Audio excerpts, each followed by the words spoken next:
Welcome to lower downtown Denver, and welcome to the weekend, everybody. Glorious night for baseball tonight as the Rockies will begin a three-game set against the Arizona Diamondbacks as this final homestand of the season continues at 20th and Blake.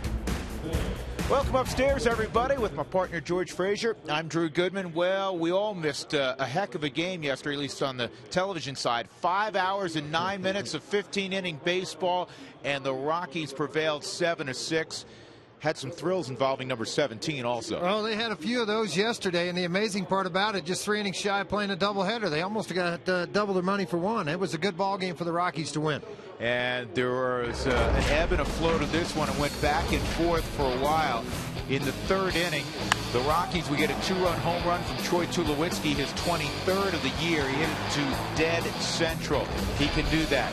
In the 8th inning, Cincinnati would go up. St. Louis would go up. Corey Dickerson made a great move to the baseball, but hit the wall, and the ball popped out. Matt Holliday scored, but the Rockies, who were down a run at that point, would get it back when Corey Dickerson would come through. That was a familiar refrain. 9th inning, Rockies would trail because Matt Holliday, on the first pitch he sees from Rex Brothers, grounds a base hit up the middle, and it's a 6-5 St. Louis Cardinal lead at that point. Enters stage left, Todd Helton.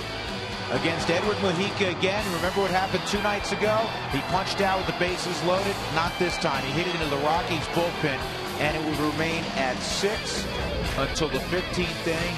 And there's Corey Dickerson again. Yeah, big base hit to right field. It gets by the right fielder all the way to the wall. Beltran tries to come up with a baseball. If they catch the ball, you probably have a play at the plate. You almost had a play at the plate because Salas behind backing up got the ball with the big hit by Dickerson and the reach back by LeMahieu. The Rockies walk away with a home run and a win yesterday. It's an obvious great ball game.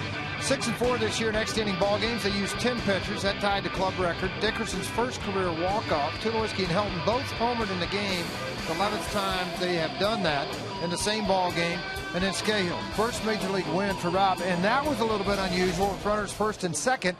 Walt Weiss elected to walk with 1 out, walk Molina to load the bases. Then he got a double play from Cosman. Worked like magic. And they turned it up the middle, 6-4-3. So the Rockies prevailed yesterday. They end up splitting that series with St. Louis. We have a few more details, though, from the ball game that we have to cover involving one Todd Helton. We'll do that when we come back to Coors Field on a gorgeous Friday night.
again down in Phoenix. It's a return engagement in Denver tonight. Boston Red Sox still to come before this homestand concludes. With George Frazier, I'm Drew Goodman. All right.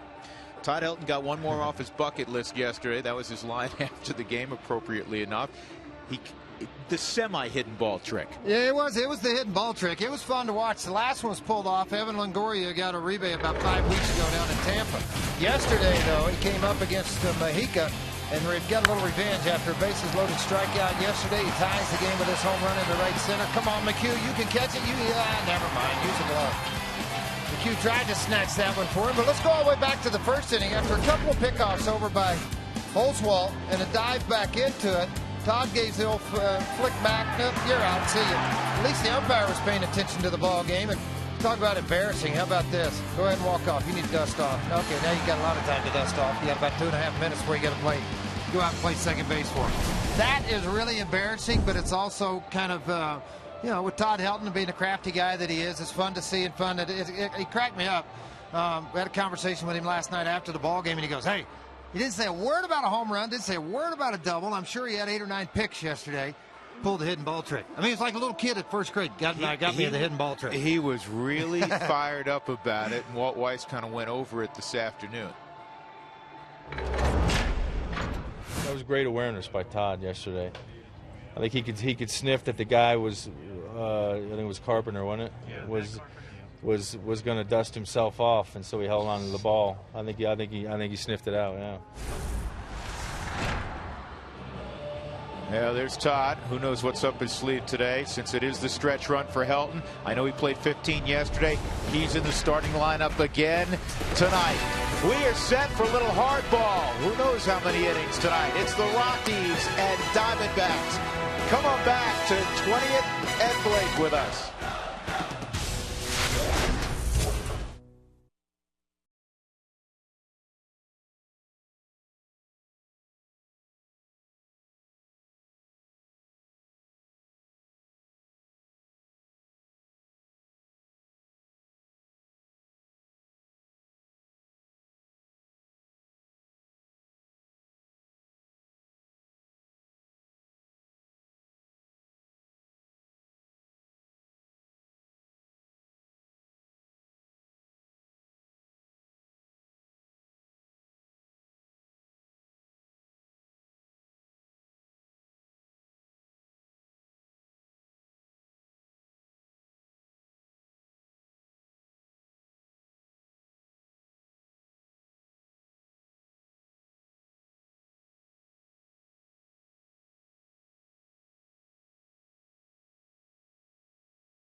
Sun splashed early evening, about a half hour earlier than normal start time. Fireworks after the ball game tonight.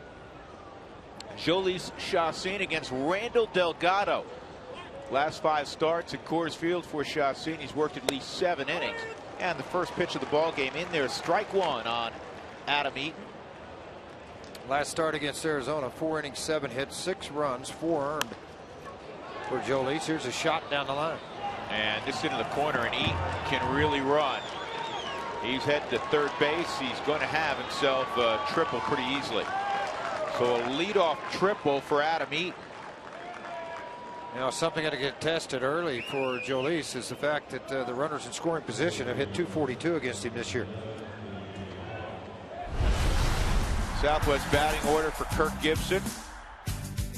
A.J. Pollock did not play last weekend when the Rockies were in Arizona. He was still banged up. He'll bat second. Paul Goldschmidt, he's had an extraordinary year. He's hitting .514 during a current 9-game hitting streak. Martin Prado, Aaron Hill, Gerardo Parra, the former Rocky Will Nieves, Didi Gregorius, good-looking rookie shortstop, and then Delgado. Here's Pollock. He's hitting .405 against the Rockies this year.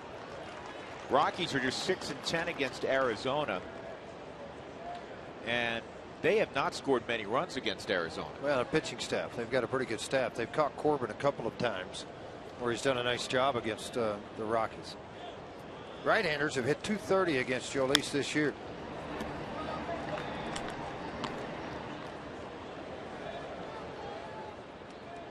Yesterday, the Diamondbacks were concluding a 7-game homestand. They were taking on the Dodgers. They lost 7-6, and that was the clincher for LA in the National League West.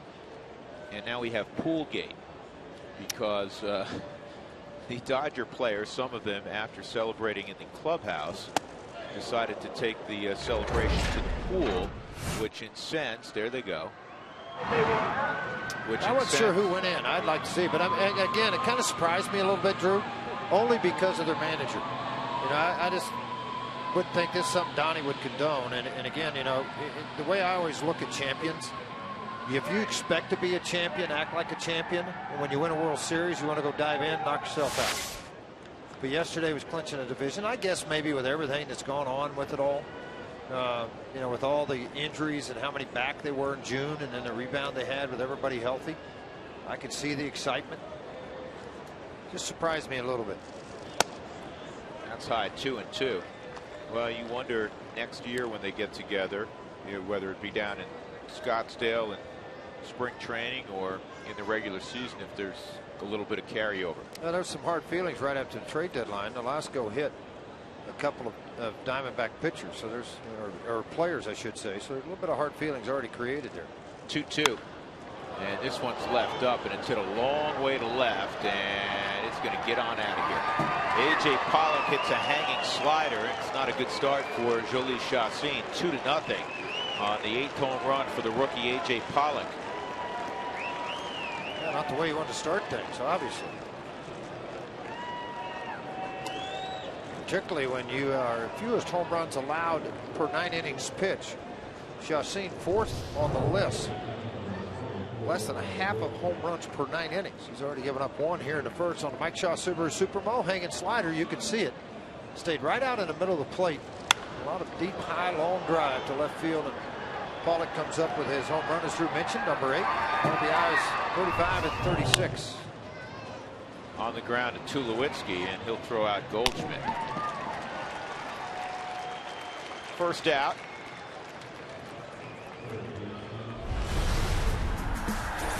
Rockies defense is brought to you by Excel Energy.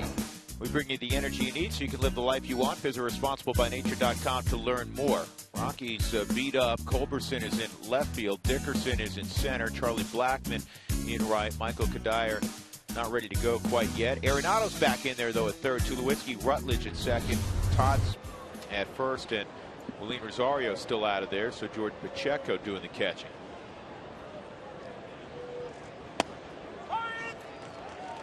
One of the other things Walt mentioned, George, who's really proud of the determination the Rockies played with through 15 innings, considering that 5 regulars were not in the lineup and not available. At one point, I mean, the game got so long that Tyler Chatwood had to pinch hit. Yeah, in September, George. I mean, those things happen every once in a while. The first 5 months, you got a 40-man roster. Hard to empty your bench in September.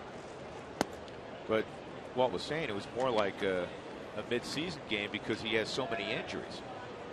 2 balls and a strike on Prado. And the bad part about that, I mean, you've got a roster that's full, but as Drew mentioned, with all the injuries, it made it a little more difficult to have those guys. Another ground ball to Tulowitzki, and he'll make the throw to first on the help. Is that you have all these injuries and guys unavailable, yet when you know they're there, the roster's full. You can't add anybody else. It's hard. 2 outs, and Aaron Hill will step forward. 372 career hitter against the Rockies in 37 ball games.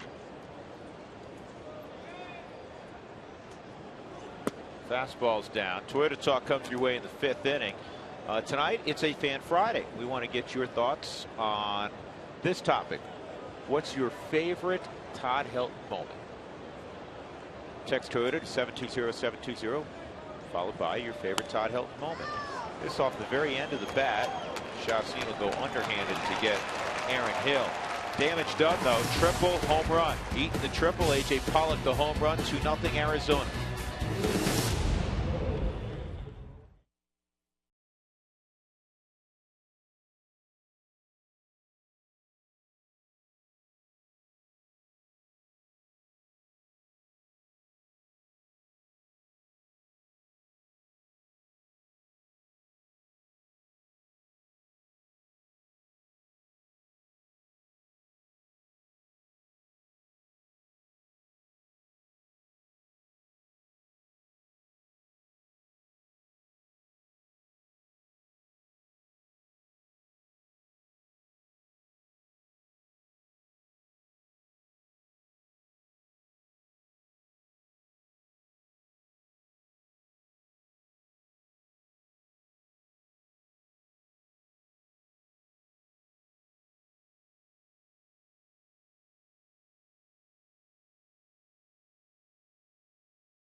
A.J. Pollock playing center field. He hit that 2-run home run. Charlie Blackmon, 4 hits yesterday. He'll be atop Walt Weiss's lineup, and here's who will follow. Presented by Southwest Airlines. Josh Rutledge will bat second.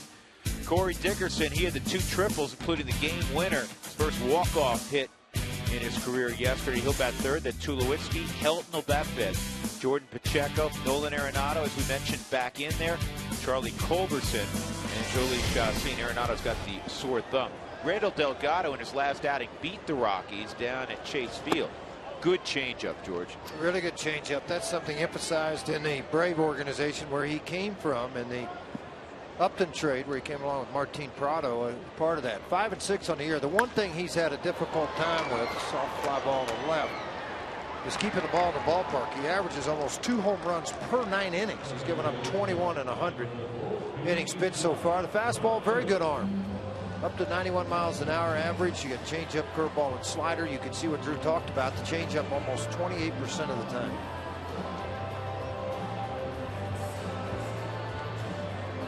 One out. Josh Rutledge coming up. Much better this 3rd stint with the Rockies. Though against Arizona, they've had his number and most of the Rockies hitters' numbers.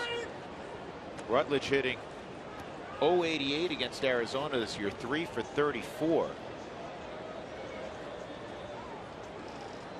Pittsburgh all over Cincinnati, 4-1. Laureano versus Latos. Latos started the game off back-to-back.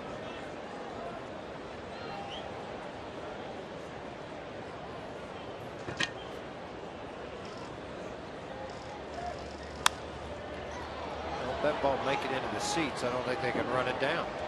They will get in the seats. Talking about the long ball, there is a few guys out there. Marco Estrada is one of those guys right behind him, but the leader by far, Randall Delgado of the Arizona Diamondbacks. Dan Hare gives up a few. Kennedy. Jeremy Hefner had Tommy John surgery of the New York Mets.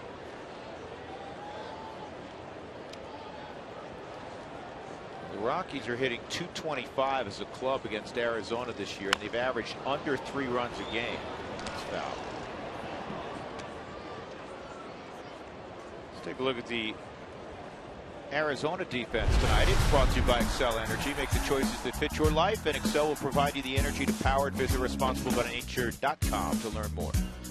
Pollock is in the middle. Adam Eaton is in left field. Gerardo Parra in right. Very good defensive outfield tonight for Arizona. Prado, Gregorius, Aaron Hill, Paul Goldschmidt with a good glove at first. Will Nieves is very solid behind the plate. They have taken over the top spot in fielding percentage in the National League in the last couple of days as Arizona. Well, they've had the ability to keep people healthy. Finally, Hill's back, who only played 80+ games. Very solid on the left side of their infield. Matt Williams, former third baseman. That's a line drive. Gregorius climbs the ladder and takes a base hit from Josh Rutledge. Yeah, may have taken away a double too. That ball was scalded. I've talked about it a lot. It's all about timing and being able to get your leap at its highest point to be able to snag these line drives on the Mike Shaw Subaru Supermo. Boy, nice job of getting his hands inside. Right out to follow the baseball into the glove. Danger side of those, you get a lot of them squared up really well that you end up having a knuckleball come at you as a fielder. It's the 9th time Corey Dickerson's hit third this year, and he's done a nice job. He's hitting .345 in the 3-hole. Delgado on the road, an earned run average near 5, at home in the mid-3s. That's not unlike George, young starting pitchers. So you have a little more comfort zone at home. To be expected. Well, his hits were about even with innings pitched, 106, but 21 of those hits go out of the ballpark. You got to start looking at maybe trying to spin the ball to keep it on the ground.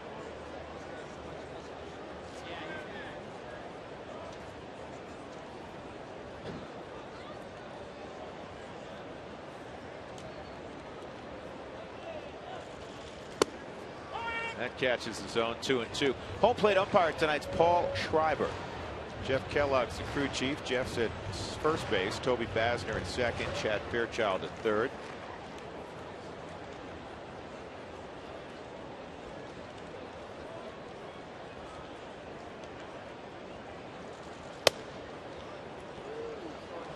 You know, Vic Carapazza was still in the umpire's room this afternoon, George. When I got sleeping, nobody woke him up. Well, he had to work all 15 innings behind the plate yesterday. Nobody woke him up. Yeah, exactly. Stayed around for breakfast. Shane's food's so good, he thought he'd stick around and have a little breakfast. Maybe you could do my laundry in my suitcase. Yeah, his dogs had to be barking. Long day. 3-2 fouled off. Time for the big hit presented by Mako, the company that repairs all kinds of hits. 15th inning. DJ LeMahieu at first. Corey Dickerson lines one into the right field corner.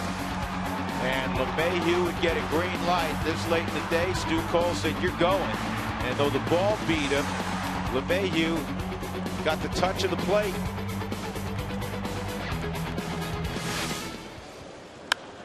Check out your local Mako for collision repairs and auto painting for as low as $399. Visit Mako.com today. Corey Dickerson did something that had not been done since the guy you may have overlapped with, George. Did you overlap with Bake McBride, St. Louis? Oh, yeah. That's what I thought. He was actually gone by then, but played against him. Bake McBride was the last player to hit 2 triples in a game, with the last one being a walk-off triple. Corey had 2 triples yesterday, and of course the last one won the ball game. The weather's perfect. That's all you need to know. It's brought to you by Bluebell Ice Cream. Memories in a carton. 67 degrees, slight little breeze.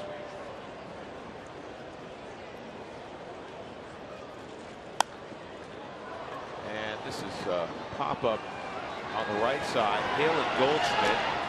And Goldschmidt will make the catch. Rockies go in order in the first. A 2-0 lead for Arizona.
Tonight's Sideline Report is brought to you by the Honey Smoked Fish Company, a ready-to-eat, energizing superfood you can add to any dish that's healthy and delicious.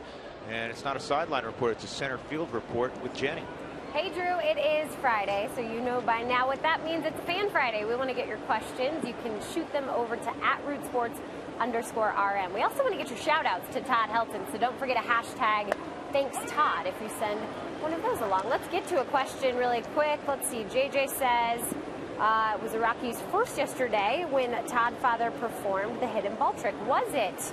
I'm not sure of that in the history of the franchise. So I'm going to throw it over to Drew and George. Have you seen the hidden ball trick work before? 17 years, no. Not for me, not here. I haven't seen it. I don't recall seeing it. Yesterday, if you missed it, Carpenter dived back into the bag. Todd, little fake flip, walked off the dust off, and Todd hit it to the dugout. Worked out perfect. Look how nonchalant he is. But gotcha, you meant who I Yeah, there was a part of Todd. Look at Maloney. That's the best when Maloney's talking to him like, I guess I'm going to get yelled at when I get to the dugout. There was a part of Todd, he told me, he felt bad. Not a ton, but a part. Well, you felt bad. You never want to embarrass a player, regardless of who it is. But that one was worth it. Checked it off the bucket list. One strike on Will Nieves. Will's been a really good backup catcher this year, hitting .298. Home run is driven in 22 off the bench behind. Well, you don't want to lose anything as a catcher when a backup catcher goes in to catch. And what I want to point out here, obviously offensively, he's had a very good year. But behind the plate, the ERA on the team ERA behind the plate is 3.89. So doing a very good job of handling the pitching staff. Good. When he's the guy there. Yeah, but Miguel Montero, he's your everyday guy. Well, he's not, but he's your everyday guy who rarely comes out. Good play there by Arenado. 2 outs.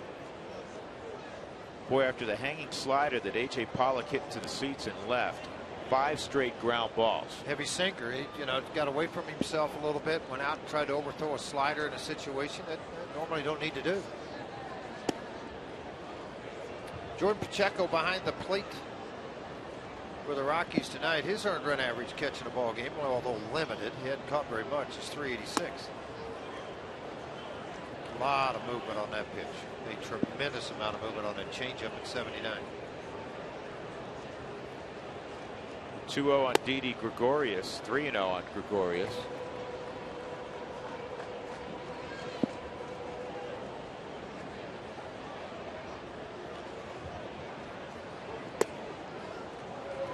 Cardinals are down 3-1 in Milwaukee in the first inning.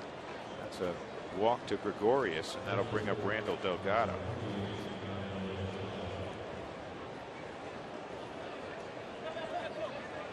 Frazier hit a home run for Cincinnati to make that a 4-2 ball game. Latos and Laureano still in the ball game. What did Washington do today? Well, they're winning 2-0 in the 6th. They bring up Washington only because of the wild card situation.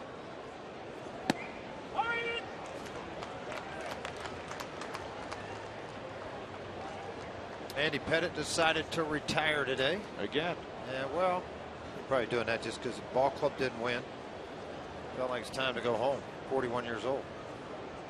Still effective. Very effective. 0-1 on Delgado. 0-2 on Delgado. Who wants tacos? Remember, when the Rockies score 7 in any game, go to participating Colorado Taco Bell locations the next day. Do it between 4 and 6. Get your Rockies taco special.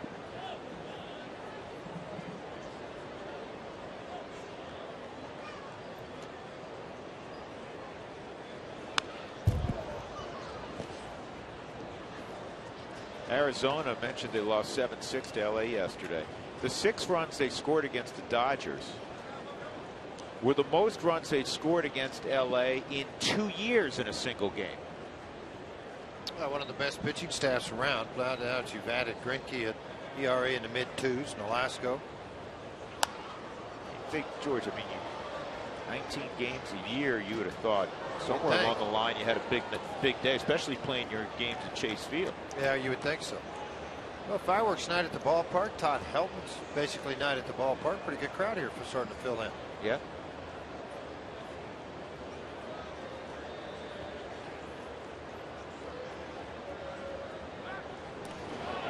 Ooh. Try it again. Do it again. No. I guarantee you, Steve Sachs is onto this one. Stay on the bag. First ain't touch. Stay on the bag. He's got to try it again.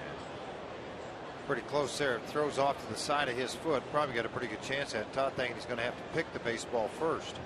That was close. This is a tough chance. Delgado's going hard. It's going to be a base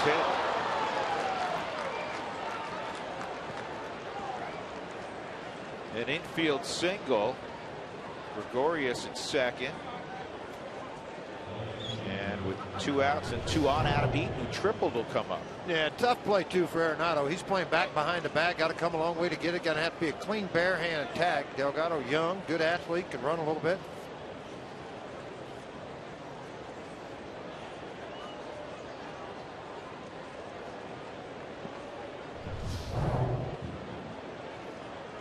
I know that walk to Gregorius really hurts. You hope it doesn't hurt in terms of a run, but a lot of extra pitches.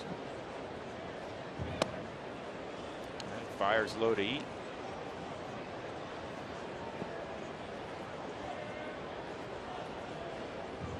Well, a lot of times what goes through your head as a pitcher, if you went back and looked at the second swing Delgado had on the slider, he missed it by 3 feet. And you went back to the pitch a couple of times and you didn't have a good release. You hung it, he fouled it off, nicked it, and now he ends up with an infield single. In your mind, you're thinking, should have had him struck out. But you got to get busy here. You got a pretty good hitter at the plate. 2-1.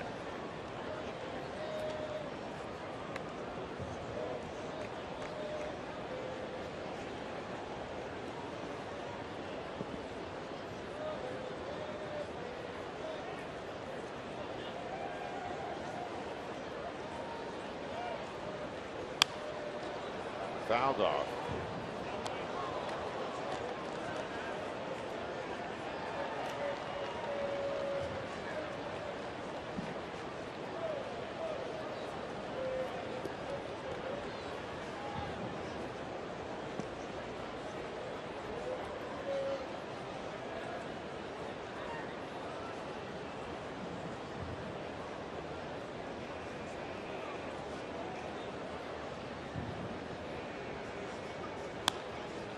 This is in the air to shallow right center, but Blackman got a quick jump on it and makes the catch. So there's a hit and a walk, 2 men left on in the second. Middle of 2, Arizona 2, and the Rockies nothing.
Your 7 neighborhood Toyota stores. Toyota, let's go places. And by Southwest Airlines.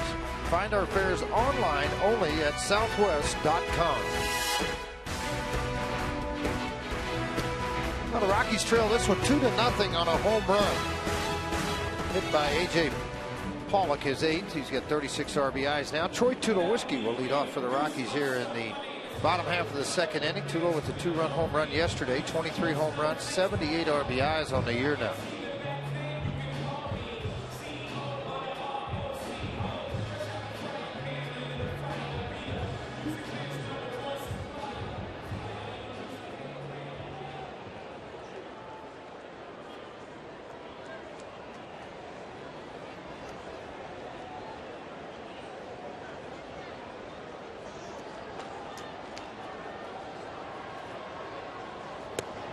Tulo takes outside, ball 1.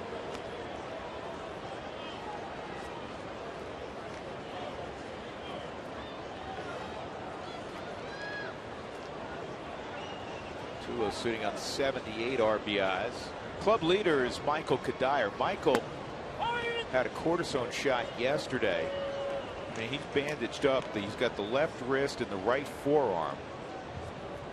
And usually takes about 24 hours or so for that to kick in. He is still leading the National League in hitting by 4 points entering play today. That home run, by the way, for Tulo yesterday was his first in almost a month.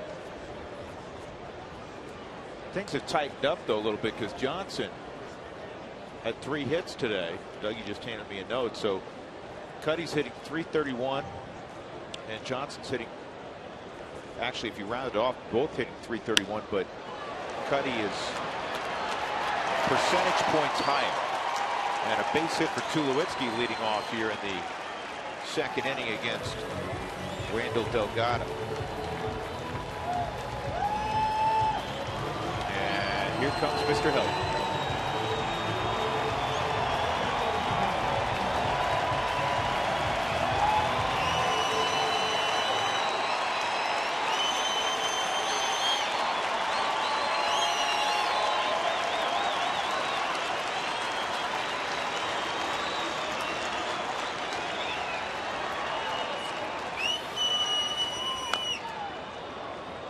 Hard sinker down and away. I mean, that's the one thing about it with Todd. They're not going to do something to give up the ball in the middle of the plate. Yesterday, this home run hit by Todd Helton. And again, folks, I'm going to give you a little list of things here. It was his 32nd ninth inning home run in his career. Jason Giambi with 33. Alex Rodriguez with 40. Those lead it as the active players. So that made me want to ask Dougie, who has the most? Babe Ruth 56, Bonds 53, Aaron 49, Ott 48, and Reggie Jackson 48. And Todd with 32 career home runs in the 9th inning.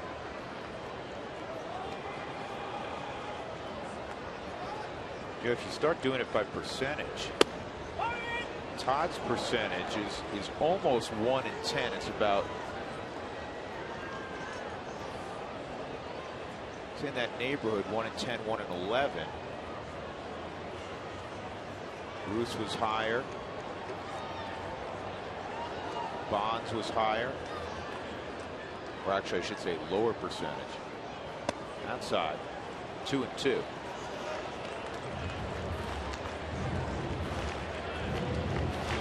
It still cracks me up, George. Here's a guy that just, the last few weeks epitomizes who Todd Helton has been throughout his career.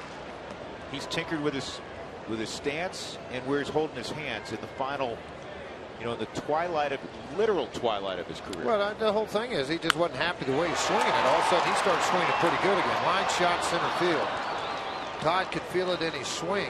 I mean, you don't want to go for 30 in your last 2 weeks. You know, so if it ain't right, he's going to go work on it. 1 out.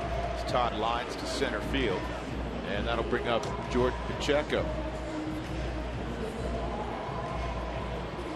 In celebration of the Rockies' 20th anniversary, come to the ballpark September 21st through the 24th and enjoy rollback pricing in select locations. So make sure you get out and do that. Come see the last couple of ball games Todd's going to play. Bobblehead Day coming up on Wednesday of Todd.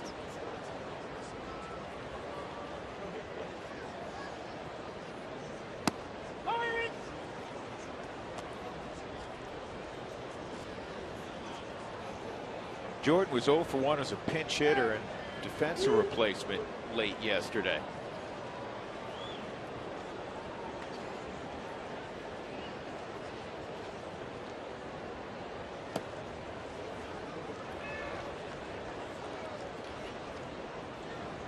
So the Rockies finish at 2-2 against the Cardinals, and they end up 18-13 this year against the National League Central, and that has been the best division in the National League. You potentially have 3 playoff teams. It looks like 3 playoff teams are going to come out of the Central unless something strange happens in the final week. Washington hoping that's the case. That's going to be a double play. 6-4-3 on the turn. Rockies do get their first hit. The Tulowitzki single. 2-0 Arizona.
Nothing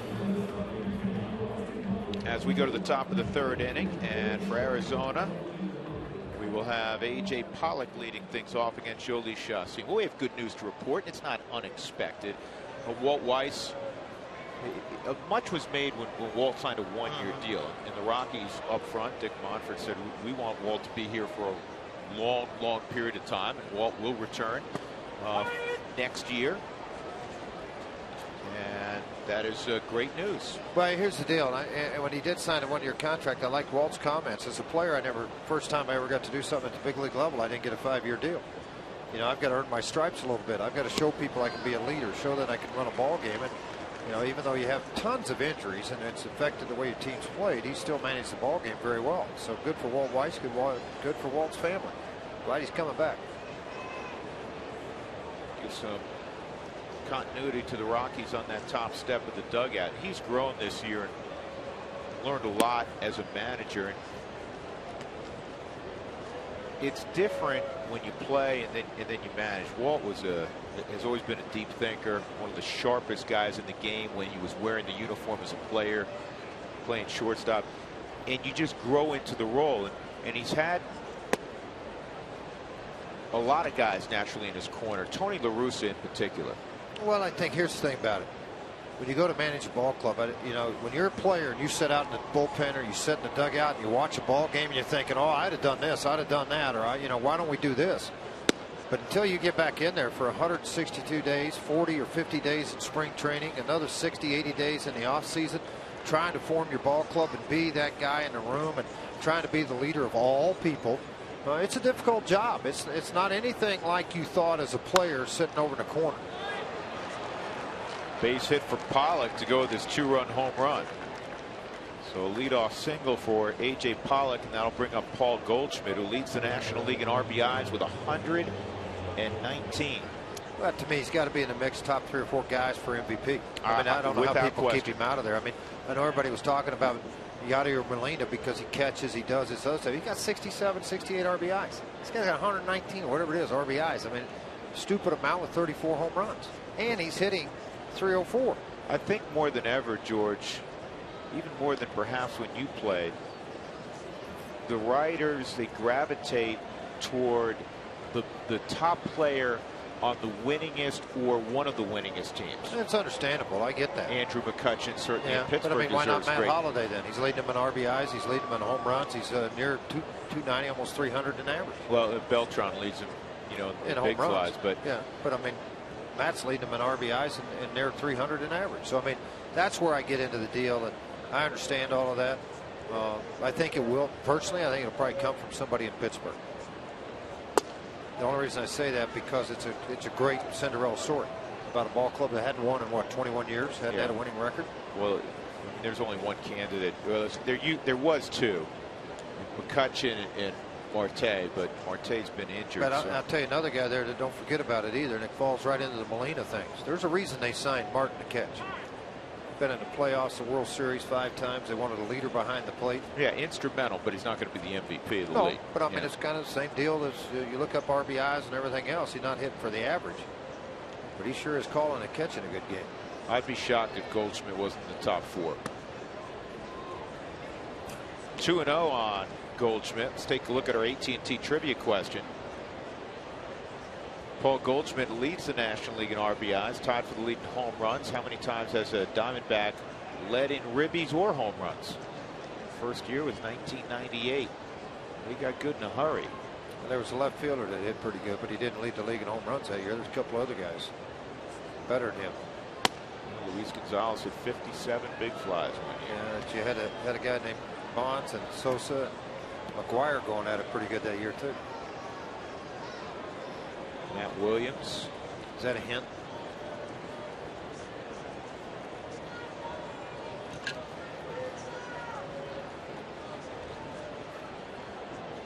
(3-0), and that's a strike. That's one thing people forget. You look at Matt Williams, think Cleveland Indians, San Francisco Giants. At the end of his career, he was a very good third baseman for their club on a world championship team. Starting to be bandied around as the next manager of the Washington Nationals. His connection to Mike Rizzo from Rizzo stays there with the Arizona Diamondbacks. It would make some sense. What was that's that? Ball 4. I don't know. Goldschmidt thought it was a strike. Goldschmidt stayed there and waiting for Paul Schreiber to pump his right arm. He's still looking in the dugout. Somebody barked at him. Let's check in with Jenny again as Jim Wright goes to the mat. Jenny. All right, we have a fun tweet for Fan Friday. We're going to get to it. It's from the Fun Meter. Tonight, after the Rockies beat the Diamondbacks, I am going to go to their team hotel and swim in their pool. That's hilarious because if you take a look back at yesterday, it was the Los Angeles Dodgers that clinched the National League West title. And how did they celebrate? No, not on Chase Field because they were asked not to. So they found an area behind Chase Field, of course, in the outfield and the swimming pool. These famous pictures and video have emerged all day long. And George, the game has changed so much. We talk about respect of the game. We talk about the etiquette of the game. You know what I'm thinking, Where does Jenny? this fall in for you? Hey, Jenny, you know what I'm thinking? What they are you all thinking? dove in the pool and they're all looking around going, is this really a bunch of guys in a swimming pool together? And then they had to exit quickly. Yeah. Yeah, I don't know. It's definitely been a hot topic of conversation around Major League Baseball today. Really, we talked about it a minute ago, Jenny, and it surprised me a little bit who their manager is, knowing how to win, how to act when you win. That's kind of a key for me. Champions know how to act like champions. And I think that's something, and I understand all the hardship they went through and all the hard times in June and all those kind of things, but when you're good, you just act like you're good. Martin Prado, first and second, a 1-0 count, nobody out.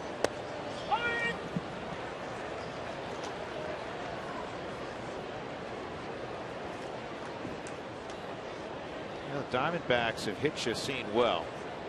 12 runs in their last 12 and a third run innings. 12 runs last 12 and a third innings against Jolice.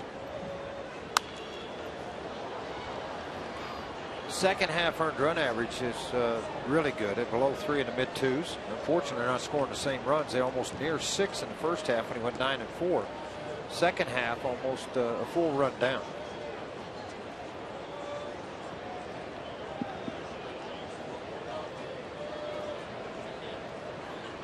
By the way, De La Rosa will not make the start tomorrow. That thumb's still a little sore. Colin McHugh will make the start. This should be 2. There's 1, and there's 2. He's done that all year, George. The good ones who get the ground ball when there's traffic win a lot of games. Well, listen, here's the deal. Okay, you're going to watch a pitch count, whatever, 90, 95 pitches. Well, if you're able to shorten innings with double play balls, you throw strikes, you got sinkers. 187 in the third innings coming into this ball game. Near the top of everybody in baseball. You got the Wainwrights, I get it, and the Kershaws that are in the 200s. 27th double play. That's pretty good. Absolutely. Got Aaron Hill, who had a little comebacker his first time, and he pops it up left side. And Jolie's going to work out of it. Foul ground. Nolan Arenado has got it. Good pitching by Chacin. Middle of 3, the Diamondbacks up 2-0.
In the first inning against Jolie Chacin, and thus they have a 2-0 lead. We go to the bottom of the third inning, and leading off for the Rockies, Nolan Arenado. AT&T trivia question. Paul Goldschmidt leads the National League in ribbies, tied for the lead in home runs. How many times has a Diamondback led in either one of those categories? No Diamondback has ever led the league in home runs or RBIs.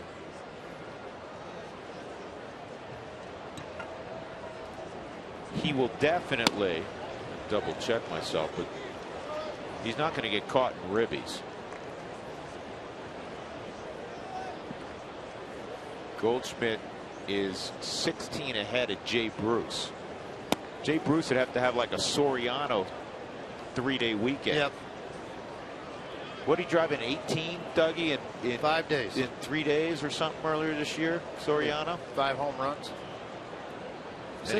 Goldschmidt's going to lead the National League in ribbies. 7th inning, that ball game in Pittsburgh, still 4-2 Pittsburgh. Milwaukee still on top in the third, 3-1 over St. Louis. Shelby Miller started that ball game for St. Louis. Paul's tied with Pedro Alvarez of the Pirates in home runs at 34. 3-0 on Arenado. That's a strike. Nolan's wearing that thumb guard, George, to protect the thumb.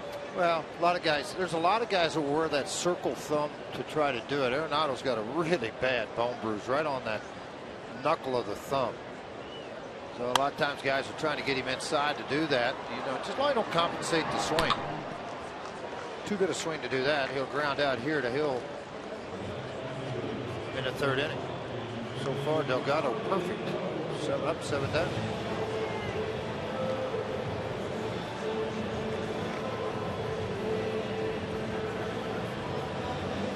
Safelite Auto Glass, the place to go if you have windshield issues. 303-287-5000 or go to safelite.com.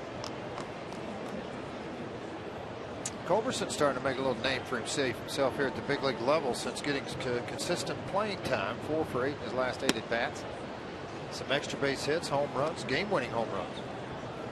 The 3 games I was referring to, Alfonso Soriano with the Yankees this year, George. 3 games, 6 home runs, 16 driven in. I think he got Player of the Week. I don't know if there's much contention on that. He got, and that was over 2 days because it was a doubleheader as well. Charlie's 12 for his last 29 to underscore George's point. And it was low, obviously. 2 balls and a strike on Charlie.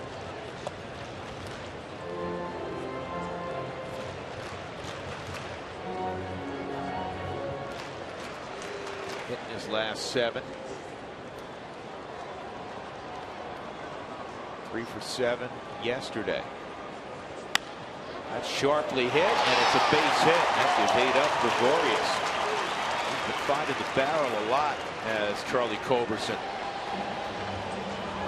When that ball he hit the other day at David Freese at third base, and one harmful scorcher off his chest. This one, Gregorius didn't want anything to do with it. He's going to try to backhand slap it, and it didn't happen. So just call the hot corner at third, not at short. Come on. Could have been in that play.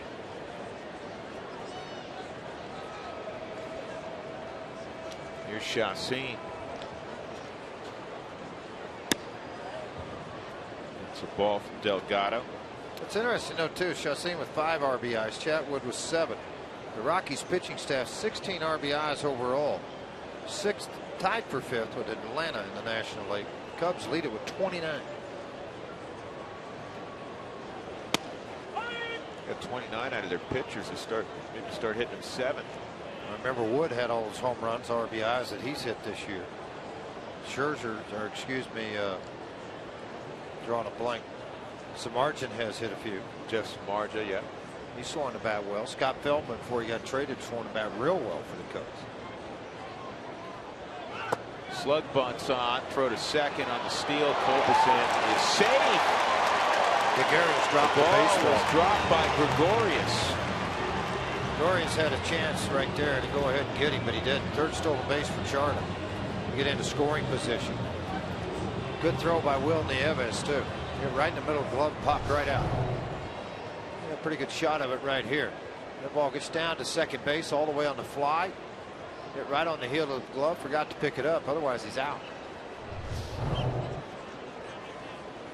Didi's still thinking about that line drive that got him.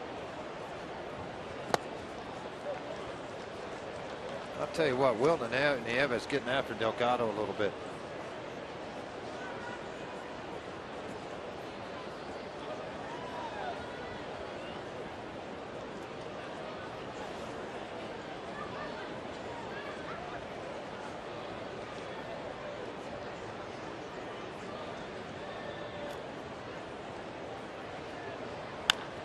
Bouncer just foul.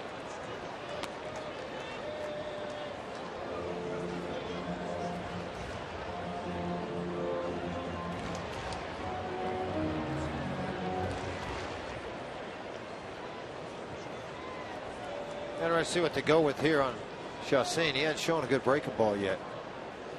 The runner at second.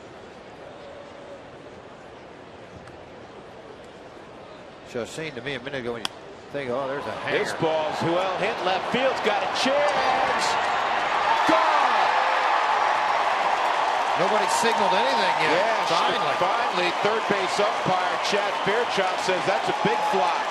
Jolie Chacin, who will do it in batting practice on a fairly regular basis, with his first career home run to tie up the game. You can smile. It's all right.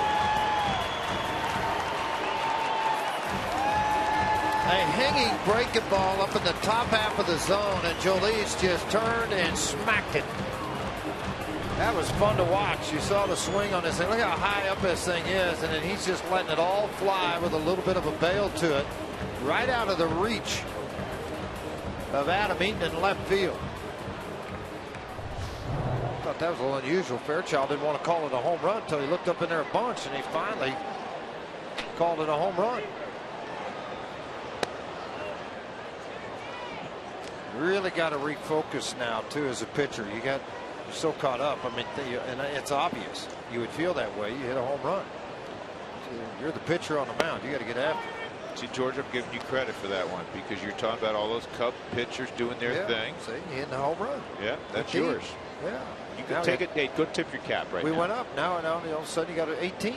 Now Cargo's back. He was in Cleveland. Pick up that thought in a moment. This ball's lined to left center field. Get down. Diving catch by A.J. Pollock. That just robbed Charlie Blackmon. That's not right. Beautiful play by Pollock. You have a broken belt. You don't have a shot at this if you don't leave now. And that's exactly what he did. The timing's there. And once you commit yourself and leave your feet, you either got to have to make this catch or it's going by you because there's no pulling up and holding it to a single. Charlie has swung the bat so well. Average all the way up to 297 coming into this ball game. He had 4 hits yesterday. 4th time in his young career he's had 4 hits in a game. Rutledge at the plate. Anyhow, Cargo's in Cleveland seeing another hand specialist yesterday. He got a cortisone shot, and they want to see how that takes, but they're not going to. Cargo does not want this thing to drag out very long. He does not want to go beyond the month of October, really, before making a decision, because otherwise it starts impacting your preparation and readiness for spring training. 3-0 on Rutledge. There's a few veterans around, not many, that can come in and take it easy those first 2 or 3 weeks and then turn it on and get it going. And Cargo's not used to doing something like that. I think it'd be very difficult for him to do. As much as he likes to hit in the month of February, January, preparation coming in there. Rutledge hits a high fly ball to center field. Pollock makes the catch. We are tied at 2. Jolie Chassin's gone Little League. Pitcher hitting the big fly. First career bomb for the native of Venezuela.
Colorado Rockies baseball versus sports brought to you by Ford. F-150. It's not just a truck, it's an F-150, and it's built Ford tough. By Connect Health for Colorado. When health insurance finds complete, there's only one winner, and you are the winner. By Jeep. Visit Jeep.com to learn more. And by Southwest Airlines. Find our fares online only at Southwest.com. Jolie Chassin hit a 2-run home run to tie this thing up. And now a leadoff single by Parra here in the top of the 4th inning.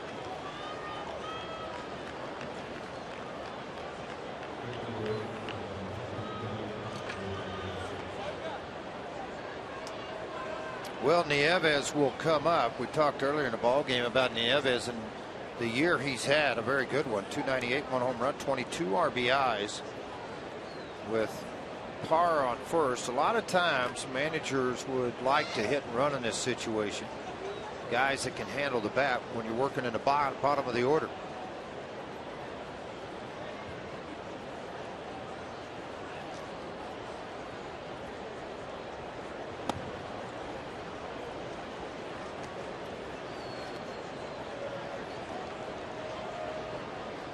Ball one.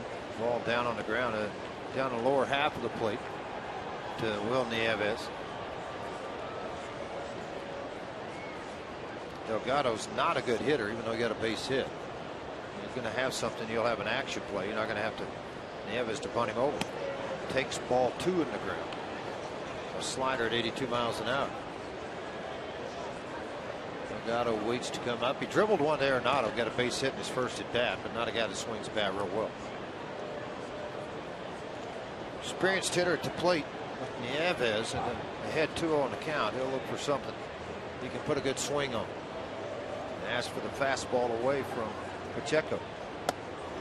Didn't quite get away. It got up and in to go to 3-0 on Will Nieves.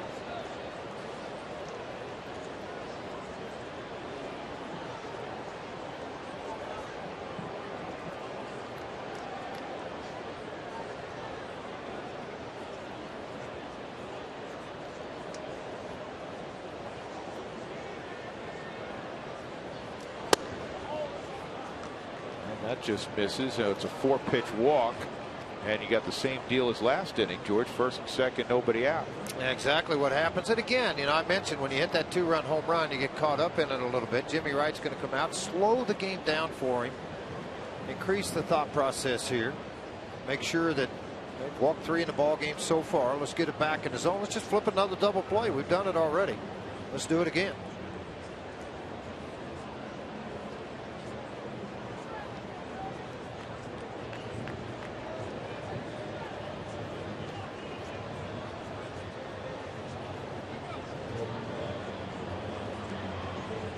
Didi Gregorius hitting 8th. He walked his first time. 3 walks allowed by Chassin, which this year has been kind of atypical.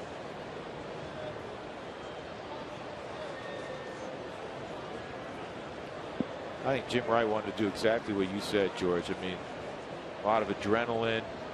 Well, it's a lot of things. Slow it down. You're right. There's a ton of things that get involved after you. I mean, I know when I got my first base hit was a lousy single to right. I mean, that's all I thought about. I mean, you're talking about a guy couldn't hit the ocean with a boat paddle sitting in the boat. You get a base hit, you're all excited about it. Now you hit a home run. Man, oh man, can you imagine? Settle things back in again. Pretty well hit, but at Corey Dickerson.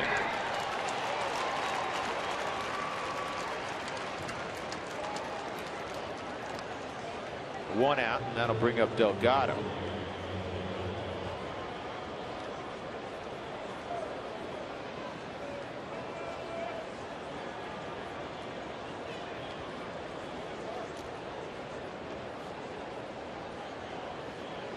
Delgado had an infield hit.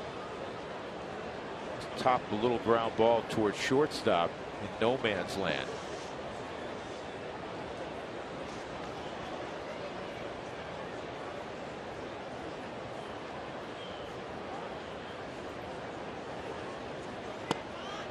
Where was that at? Here you go, Drew. Hey, you know what's coming up Wednesday? Guess what? 17 retires and he gets a bobblehead. See how quick they made him? If you're one of the first 20,000, you'll get a shot at this bobblehead. I went and got in line early today and got mine. So if you were out of luck today, you weren't one of the first 3 in line, you didn't get it. I'm just kidding. They dropped it off to us today. Todd with the pose of hitting that home run up in the air. It looks like the one. Oh, yeah. Todd again. Got you.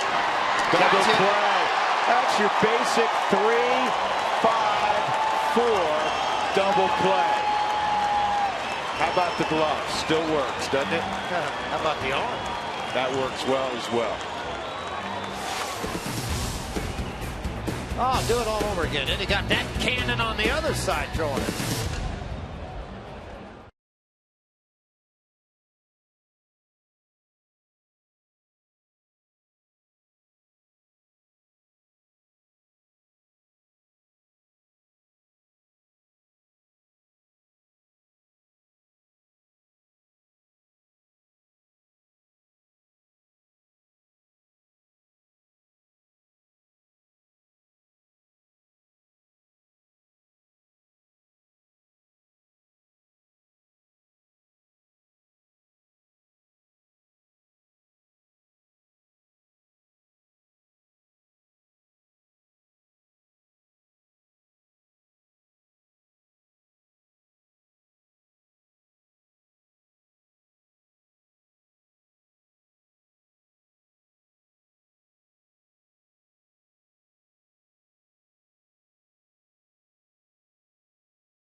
2-2 as we go to the bottom of the fourth inning. A pair of two-run home runs. A.J. Pollock for Arizona, and an unlikely source for the Rockies, Jolie Chacin.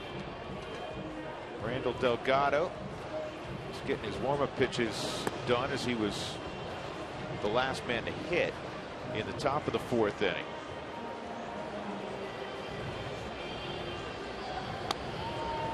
Chacin's now had a couple double plays turned behind him, kind of typical of a Jolie's outing.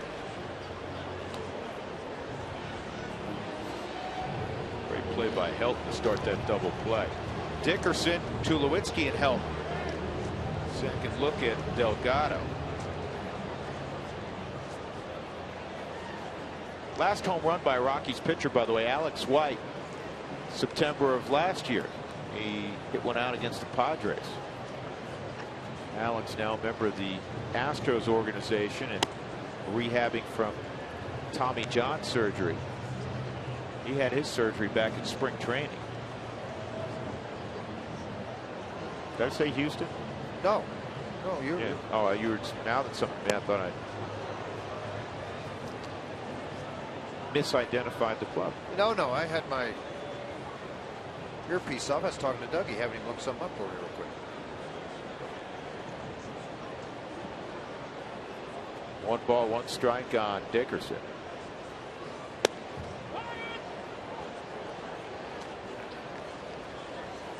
It's Fan Friday. We want you to get involved in Toyota Talk coming up next inning. Text Toyota followed by your favorite Todd Helton moment.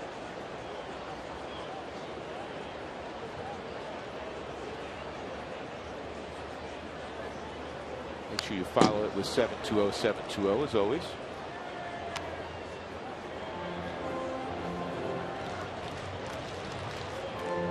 It's funny. I sit in and tried to think through this thing, and will give me some great moments of Todd Helton. I think everybody surrounds itself around the 2007 season with the home run off Saito, the raise of the hands, going to the World Series. There's been a lot of tremendous moments with Todd Helton. Fastball in on the hands of Dickerson. Goldschmidt will come in, second fly ball out. He's had in the ball game.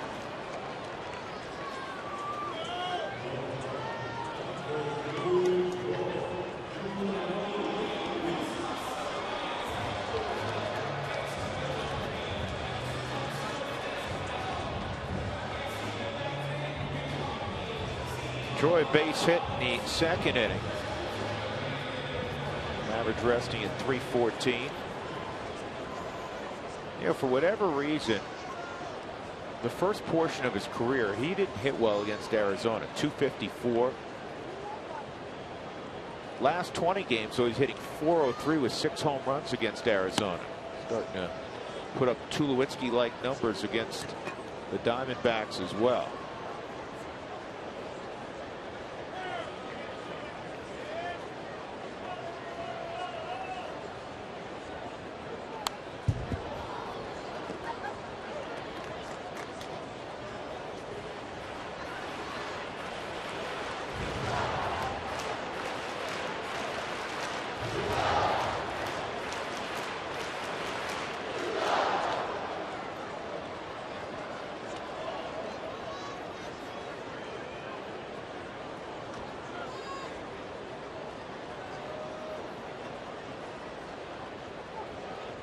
High.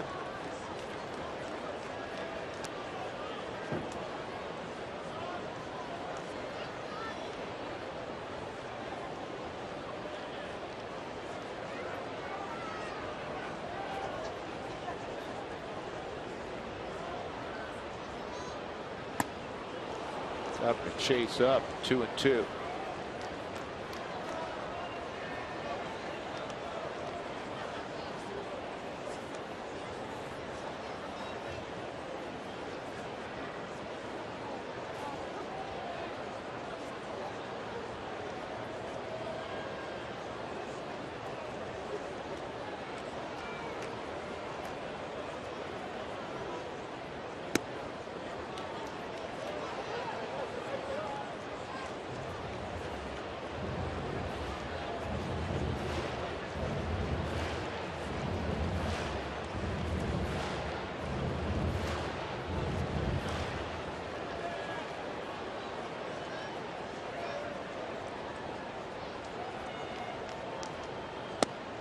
And a walk.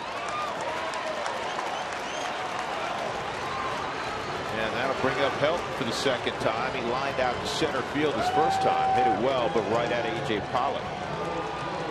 First walk allowed by Randall Delgado. How about this? 9th best all time. The 9th best all time post All-Star break average in the history of the game. 329. Todd Helton, 9th. Boy, what a stat, Ted. Good work, buddy.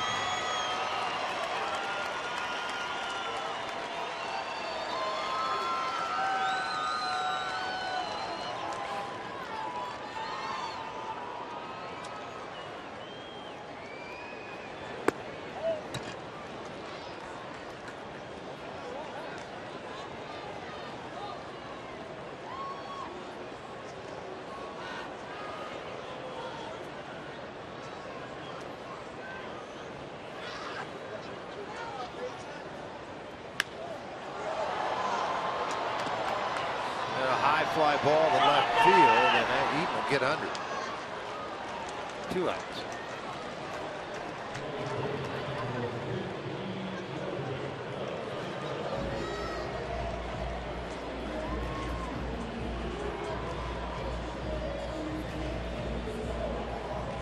Pacheco with 2 outs.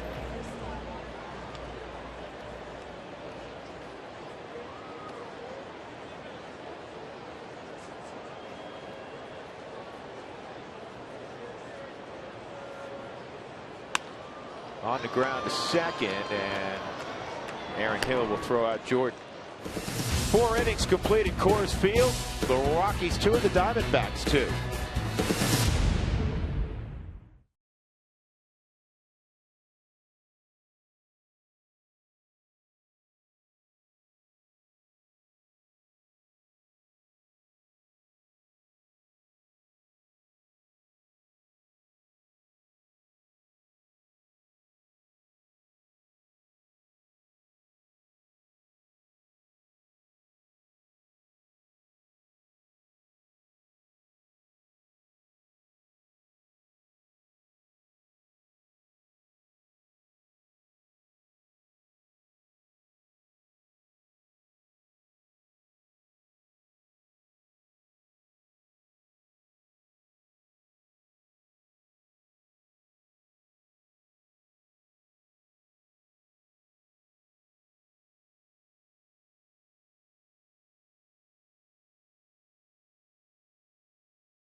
And for Arizona, comes in 77 and 75. It'll be Adam Eaton, A.J. Pollock, Paul Goldschmidt, top of the order for the Diamondbacks.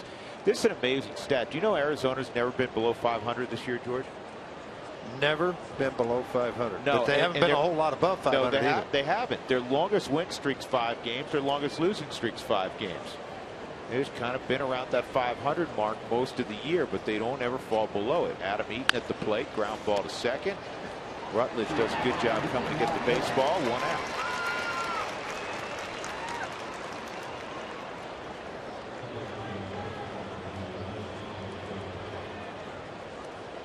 Tonight's Cold Hard Fact is brought to you by Frost Brewed Coors Light.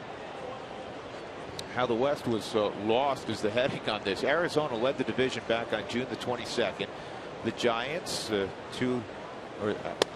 2-time defending world champs, but 2 times in the last 3 years. Padres were 3.5 back, Rockies 4 back, and the Dodgers were one of the most disappointing teams in baseball at that point. Well, disappointing no longer. They have won the division, and they're winning it going away.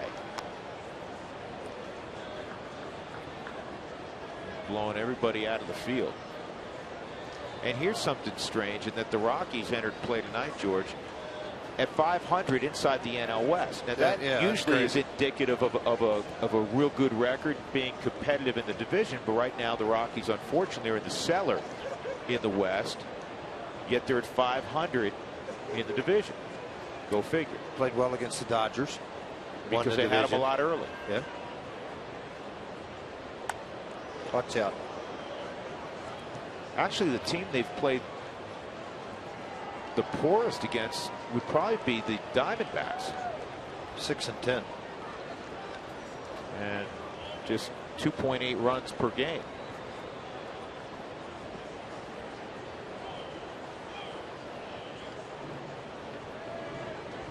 Pollock, the 2-run home run and a single, and now he gets hit. Let's go out to Jenny again in center field. Jenny?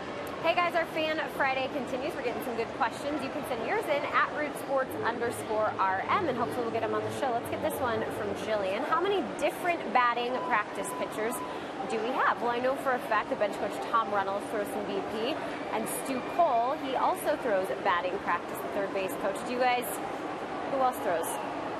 I'm quizzing you now. Oh, there's on TR. You know what? Brian Jordan throws. Well, Stu Cole throws.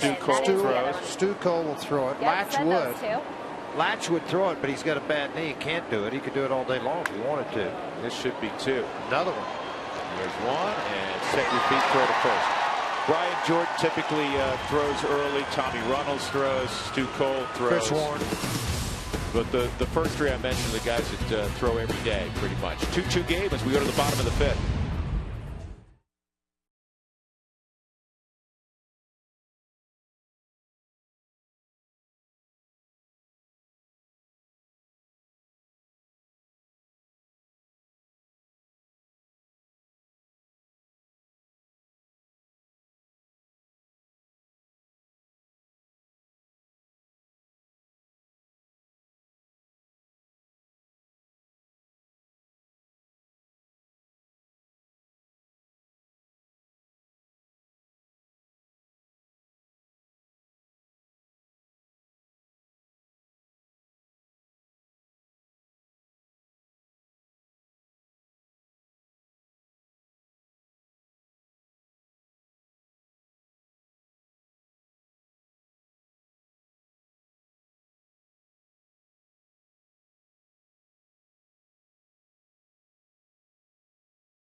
Alexis looked back in the first inning.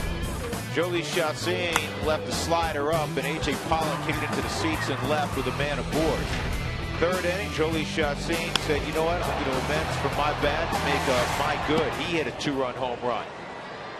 First career home run for the Rockies right-hander.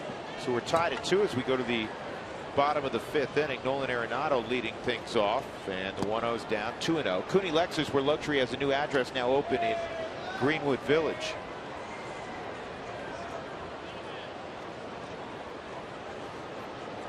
Hard one hopper right to second in the first at bat. We talked about the thumb protection Nolan wearing.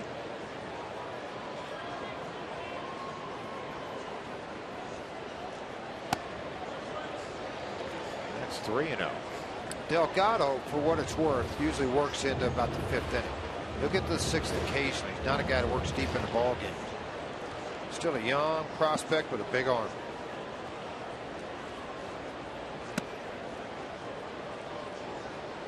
And that's what he worked at beating the Rockies last week. He worked 6 innings.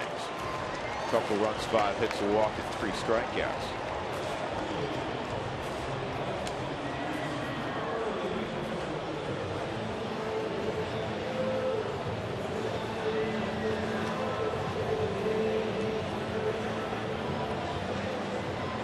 Second walk allowed by Delgado. Culberson had a base hit, ripped the ball to basically right past Didi Gregorius, the shortstop, his first time up. Charlie's 13 for his last 30, a .433 average at the plate.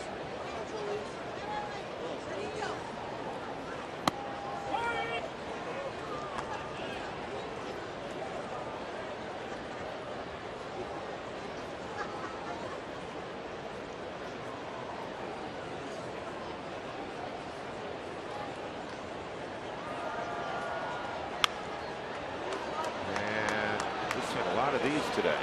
An awful lot of both guys keeping the ball down on the ground. A double play. And Chacin will come up. Go hit another home run. Yeah, why not? Fifth double play in the game. I'm thinking he's probably not going to see another slider. You know, you got a ball up out of the zone. Very much out of the zone. Left to the middle half of the plate. Swung hard as I can. And look, Mom, I get to jog around the bases. My first time ever. Another chance for Aaron Hill. So we move to the 6th inning. Tied at 2.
It's Toyota Talk inning, and our question tonight, since it's Fan Friday, your favorite Todd Helton moment.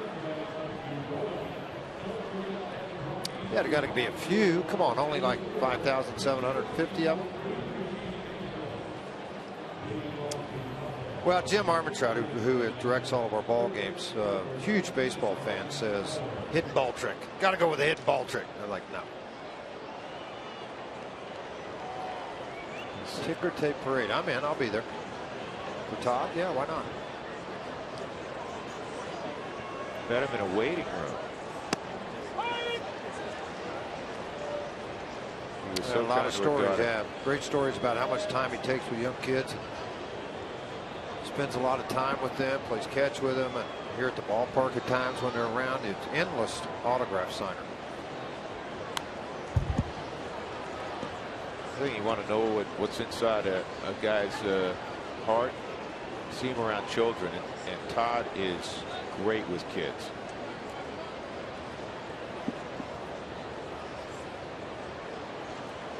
Two-strike count on Prado. Tough man to strike out. Ball had a little cut to it at 92.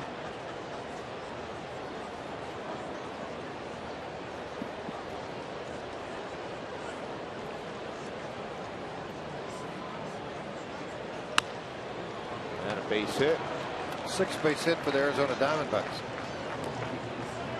And that is the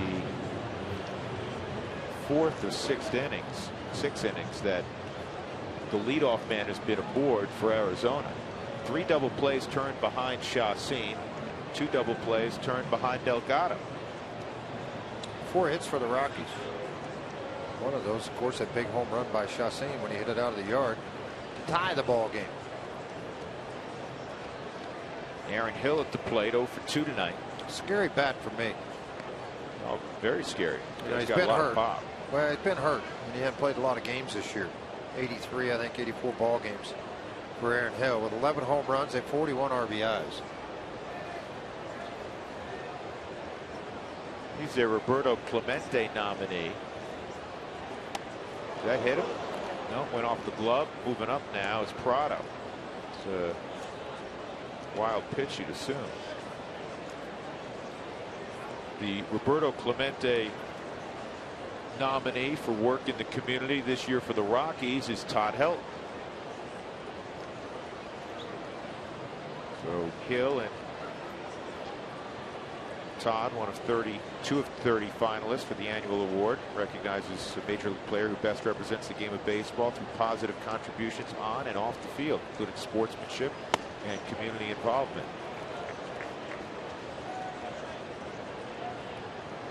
And fans, by the way, can help select the national award recipient by visiting MLB.com/Clemente Award to vote for the winner. And the voting ends October the 6th.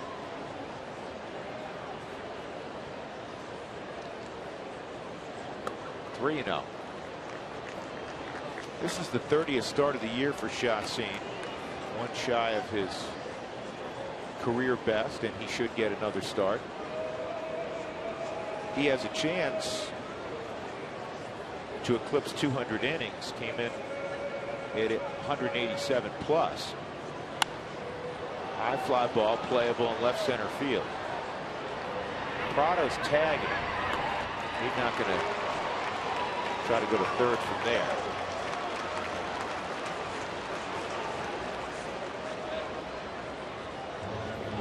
Got a hit ball trick. Yeah. Got a baby. Got a Riverton. You know what? I agree with you. It's just, it is special to watch it. It's got to be the hit ball trick. Somebody else sounding off on that.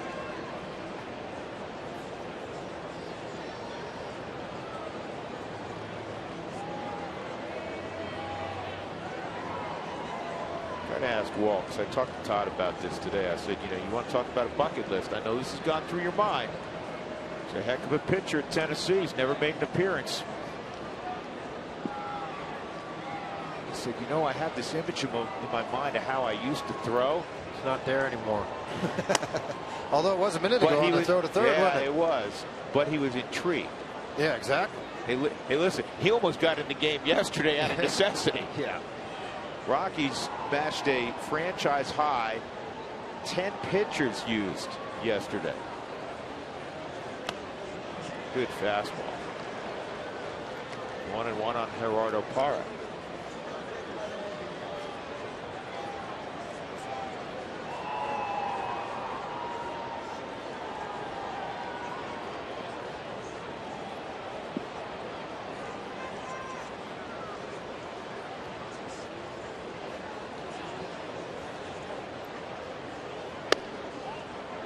Wow. Yeah, I tell you what, that outside corner's been a little puzzling for me with Schreiber.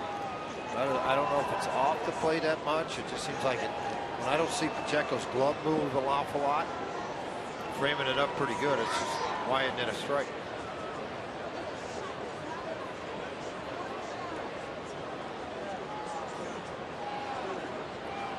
That's way outside. It's 3-1.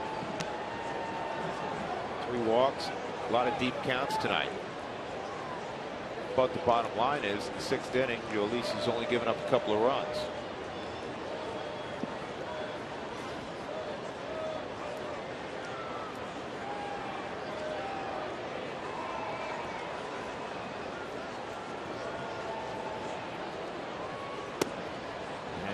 walk to Parra. And again, not the end of the world. It's 4 walks, not trying to do that, but now you have 4 set up all around and a right-handed bat coming up in Will Nieves. 4 walks. You're in the 6th inning, right? You'd like to average around 15 pitches per inning. He's a little bit above that right now. Just 78 pitches with the 4 walks. That's where the double plays turn into it. Most time you see a guy with 4 walks, A, he's out of the game by the 5th inning, or his pitch count's well into the 90s. Nieves looking for his first hit in his last 15 at bats. Dougie tells me he's been horrible, Dougie. That's what Dougie wrote. Horrible. 0 for 15. Wasn't me. I'm just reading what was written on a piece of paper. Todd's celebratory moment at first when the Rockies won the NLCS. Watching with my dad. Well, having a little bit of fun with Dougie. Dougie didn't write any of that, but he is 0 for 15. The numbers don't lie, Doug. Hard sinker misses, ball 1. And the Rockies turn a 4th double play tonight. Jim Wright's made a couple of trips out to the mound so far, and right after those trips, it's a double play. Jimmy, what are you waiting on? Right?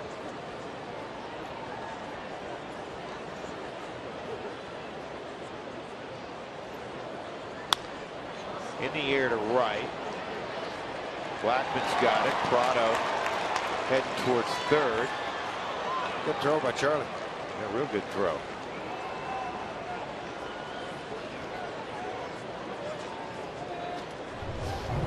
Watch how he plants himself, folks, under this. Circles back behind the ball, so he gets it right out in front of his face where he can make a quick exchange to the glove. I know he doesn't get it, but it's only a couple of steps behind. A strong low throw by Charlie.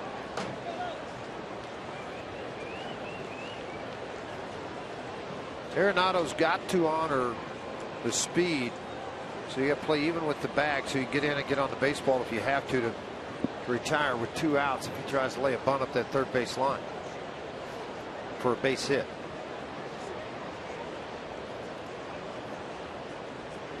You guys got some bat speed also. He'll surprise you. He had that long hard line drive to center field to Corey Dickerson early in the ball game.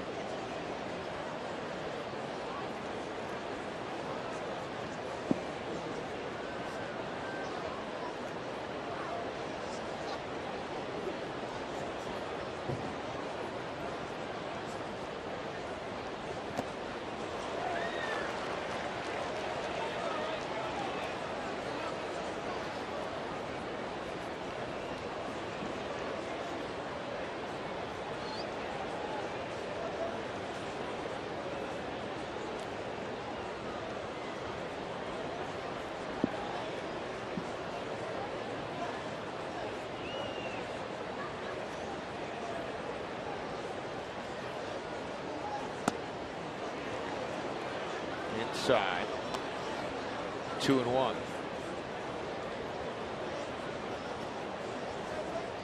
For years at shortstop, it was Stephen Drew, and he had a big home run last night for Boston.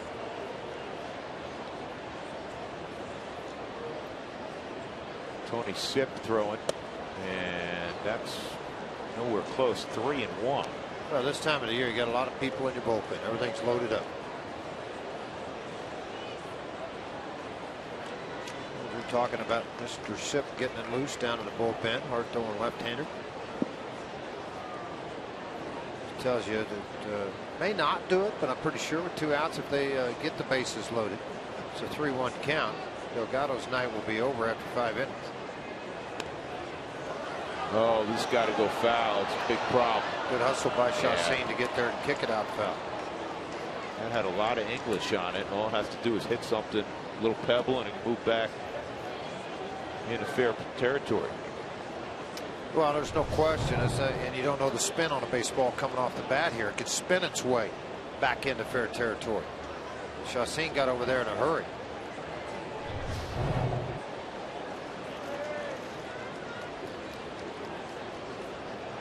One of the things I love about this guy, George, and first of all, people forget because he got here young. He's only 25. He's a tough guy. Oh yeah, there's no question he is. He is a tough guy. Not going to give it in. Not going to do that. Going to go to the very end and try to win every ball game any way that he can. And boy, that just missed. Jolice kind of looking off. And you can tell when a pitcher, George, you've been there, when you want to pitch. You just can't get after it enough on your facial expression. The ball rolled away. It's probably a little bit of a combination here. Did it get enough of the strike zone to get a call to strike? So you kind of get a little pullback. It's deception because pitchers look off.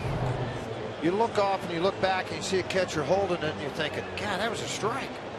It looked like there he gave a little pullback there. Jim Wright's going to go out and visit again here. Third trip out.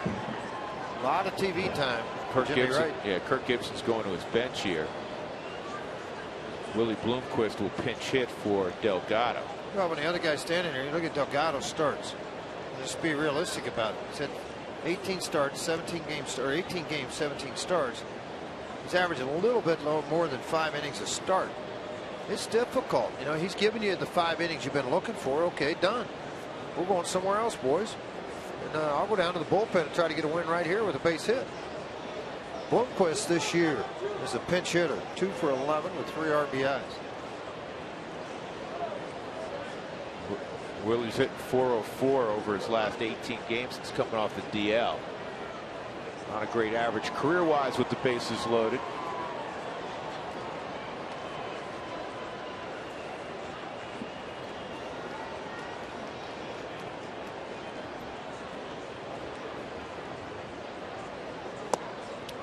Four shots at it this year. He's 2 for 4 so far. He gets ahead here in the count, 1-0.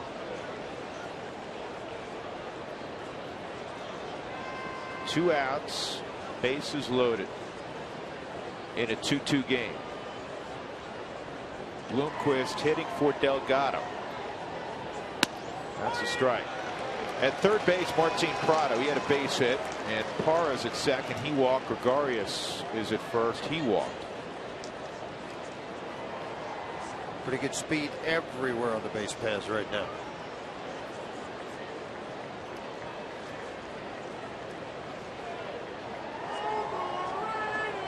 One off the end of the bat, 1-2.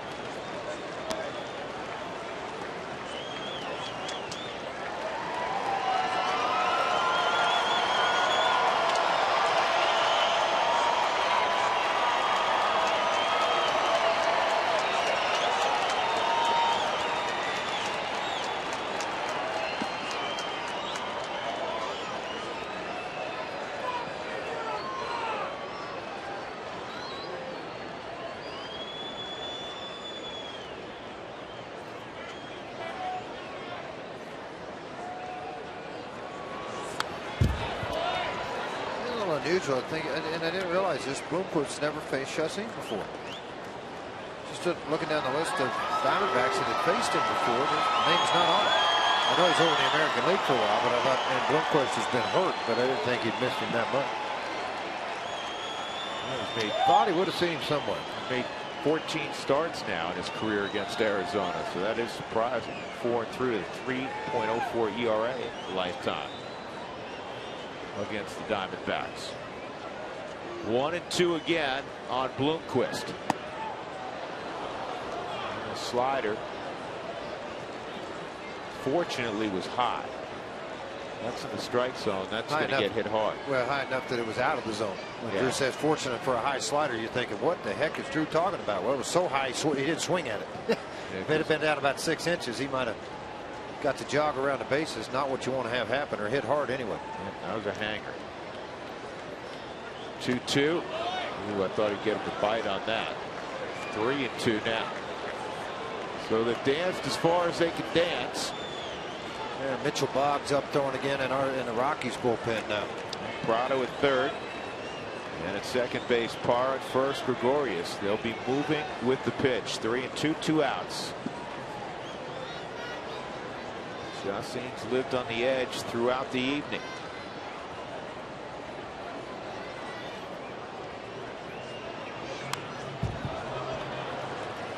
Might have been ball 4. High and inside fastball. Bloomquist is a pinch hitter trying to think about getting something good going here. He want to get a swing, knock in some runs. He don't want to walk. He was the most vocal against the Dodgers celebration yesterday too. Didn't like any part of it. There's Mitchell Boggs. He's getting it loose down in the Rockies bullpen. 93 pitches. Boy, those pitch count jumped up in a hurry. 78 we were talking about earlier in the inning. Another hanging slider. Yeah, he just has not been able to get on top of that, George, like he normally does. You start to wonder a little bit. Should 187 in the third innings coming into this ball game. Working into the sixth inning, 193 plus. Ninth pitch of the at bat coming up, and you mentioned how he was on line earlier with 78 pitches, and still not bad. He's at 94, but with the high stress factor, that's the key. This may be all, assuming he can get out of it. 4 shots in. But first things first. Next pitch will be the 30th of the inning.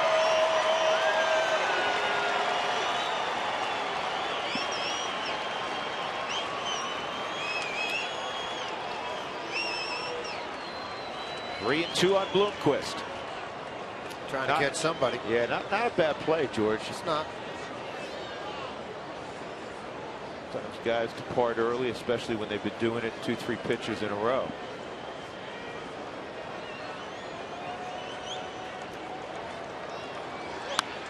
Line drive right at help. So Arizona will leave him loaded. Chacin gets out of it. And it remains 2 for the Rockies, 2 for the Diamondbacks as we go to the bottom of the 6th inning.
Head to the bottom of the 6th. Well, we want to hear from you during Todd Helton's last 8 games in a Rockies uniform and in Major League Baseball. Don't forget to send your tweets to @RootSports_RM. Tell us why you want to thank Todd Helton, and don't forget to hashtag it with Thanks Todd. Speaking of Helton, we got a tweet about him tonight. Well, there's the picture of it. Let's get you the tweet. Tyler wants to know, who could you see becoming our everyday first baseman of the future? And that's a great picture of Todd Helton, by the way. I could blow it back up for you. So, George, we'll have this discussion. I've had it plenty with Huey and with Cowboy on the pre- and post-game show. But your obvious first look, I think, is at Michael Kadire, since he is on your roster and set to be paid for next season. But do you look outside because you have to during the offseason to see if you can't bring in another first baseman? Well, it's pretty good first baseman. It's going to be a free agent, James Loney. Not to try to say that's the guy you're going to go sign. That's just one that's going to be out there. Would be available to the ball club. But again, I don't want to discount Paulson and different guys that have played well. Paulson this year had a very good year, drove in near 100, hit 300 at AAA. It's been around for a little while with the Rockies, had a very good spring training. There's some combinations here to work. I think the Rockies are a little bit leery of having an overload left-handed hitting outfield with not a right-handed power bat. So I think that may be an area they're going to look into. But I don't think you can discount James Loney as somebody you would look at. I think as a baseball franchise, that's something you would look at. Very good fielding first baseman. Pretty good history here. Very good history of hitting the ball here. There's some other guys out there. It's just a matter of, you don't want to speak about it too much because they're still employed by other ball clubs. Not going to be free agents. So we sit behind 2-0 on Charlie. Blackman, a fly ball to fairly deep left field, then a line drive toward the gap in left center field that had double written all over it until A.J. Pollock laid out and made a wonderful defensive play.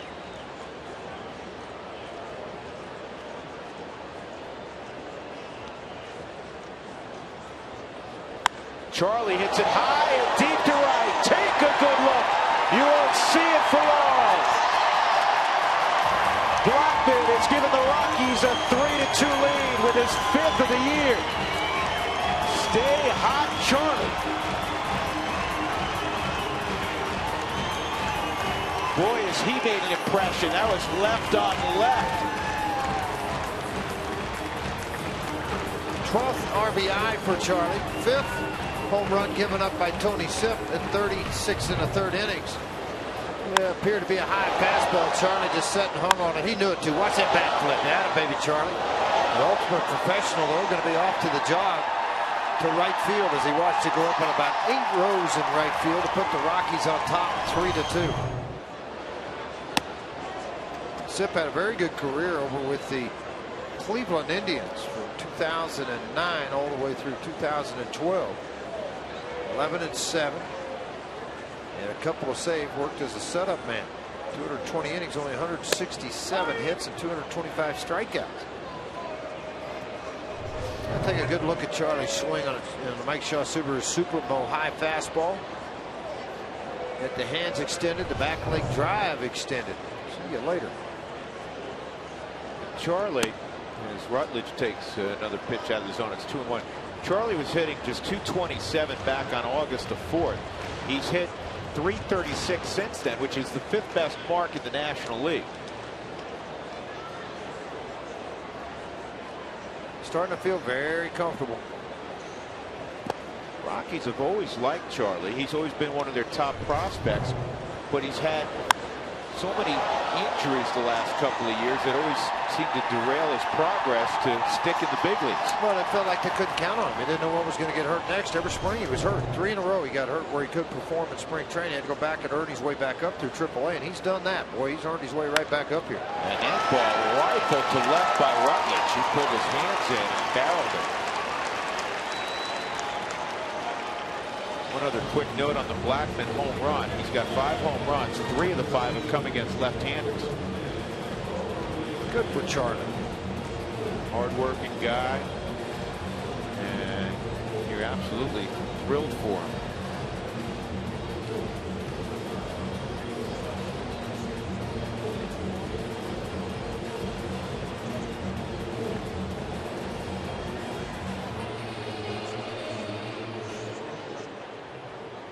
J.J. Putz is warming up down in their bullpen.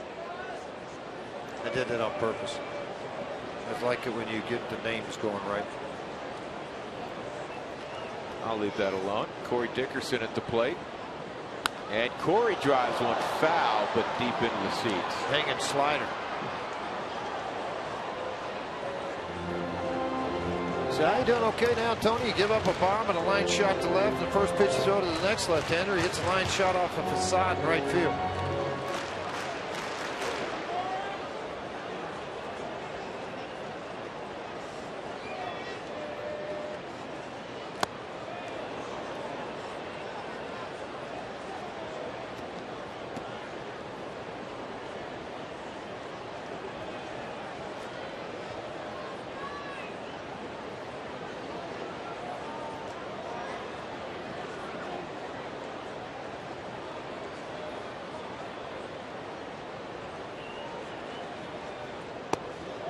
One and two.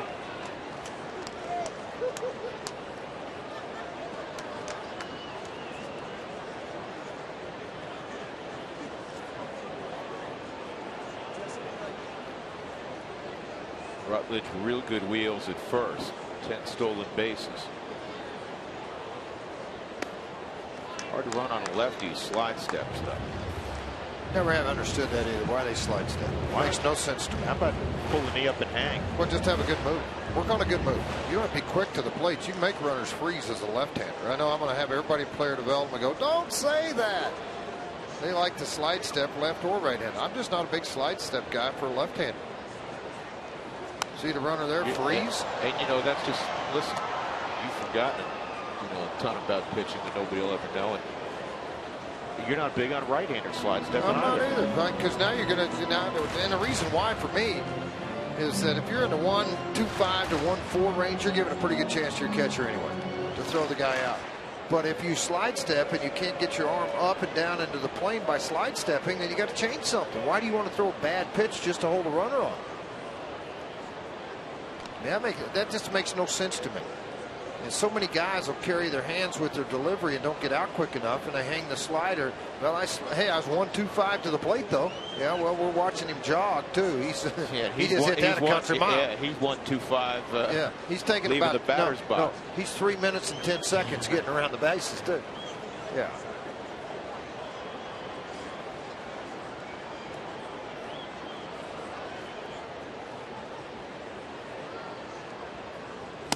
Quite honestly, I mean, this day and age of baseball, the base stealing is not as prominent as it was in the 70s and 80s when you had the AstroTurf and you had all the burners.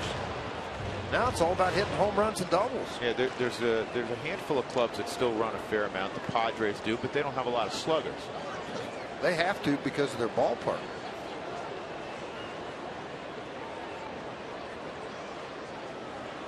Runner going, high drive, deep right field. Take a good look. This one's gone as well. Corey Dickerson with his 4th of the year, a 2-run shot. And the Rockies now lead it 5-2. Now, what'd you say when he hits third in the lineup? He had like 385 so far this year. Going to add to the totals again with his 2-run shot to drive in Rutledge after a single to left field by Rutledge. Kirk Gibson's like left on left, right on right. Hey, Tony, I don't think so. Kurt walking to the mound here, got a ball up and out over the plate. Tony Sipp couldn't believe it. 4 home runs in 36 innings. He's given up 2 here and hadn't gotten it out.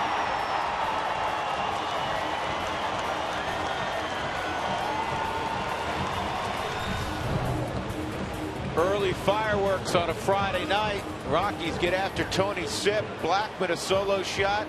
Corey Dickerson a 2-run shot. 5-2 Colorado.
Began the inning at 2-2. A couple of home runs, 2-run shot moments ago by Corey Dickerson.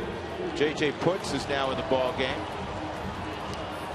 Was the closer for the Diamondbacks. Now he's working here in the 6th inning on the wrong side of a 5-2 count.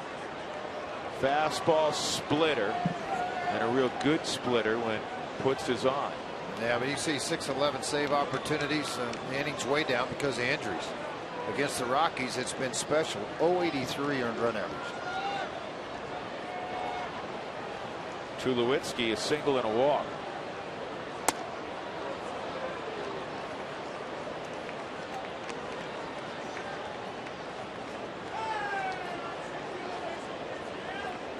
Troy's 12 for his last 30 at the plate, heating up.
Three balls and a strike.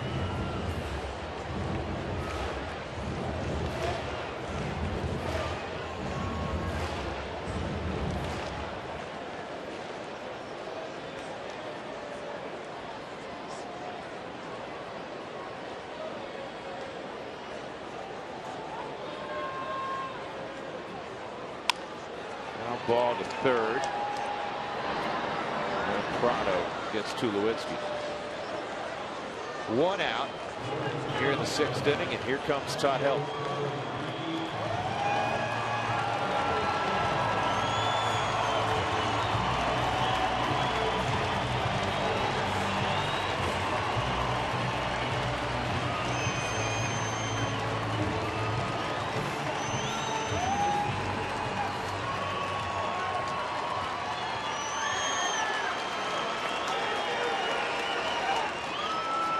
Kind of a late arriving crowd with the earlier start time, fireworks after the ball game, but a big crowd here on a Friday night celebrating Todd Helton, 17 years in a Rockies uniform, and this could be another double for Helton. It'll roll to the corner. Todd digging hard towards second base. He's got himself double number 589. You know what's coming, George.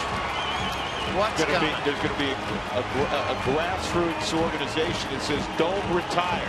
Just like they're doing in New York with the Yankees and the Sandman. You know, if you watch for the last couple of days, yeah, that's right. There goes the baseball. Everybody's hit Todd gets. That ball goes back into Keith Schultz. A lot of good things happening with that baseball, but a lot of good things happening with that man right there, Todd Helton. 19th double this season. Looking at the pitch thrown out over the middle of the plate, it almost looks like the split finger Mahika threw him yesterday. He hit all the way out into the bullpen for a home run.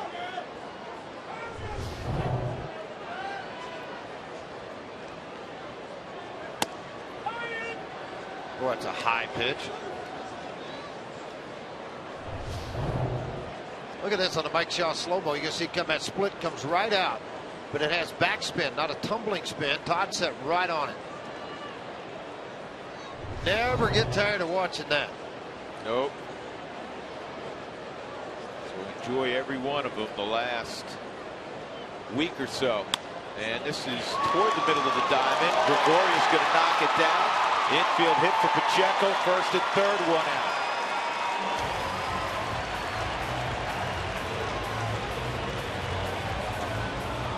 The Rockies 2 for 2 with runners in scoring position. Arizona's had chances. They're 1 for 9. This ball hit hard off of the mound. He's going to dive to go get the baseball. Overshot it, hit off of the heel.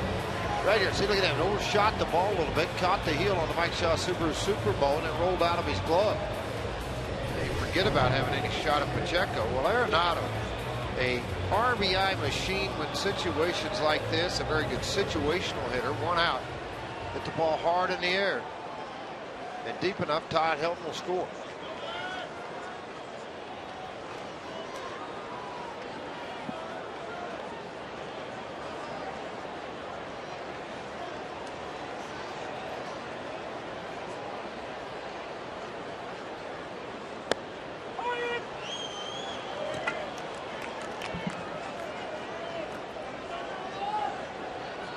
It does look like Puts has lost few clicks on that fastball. He has. He has. I mean, a number of innings, number of warming up and down, not getting in games. I think, you know, that's pretty typical what happened, but he was also hurt. Mid-90s guy in the early in his career, now 89 to 91, at time max 91.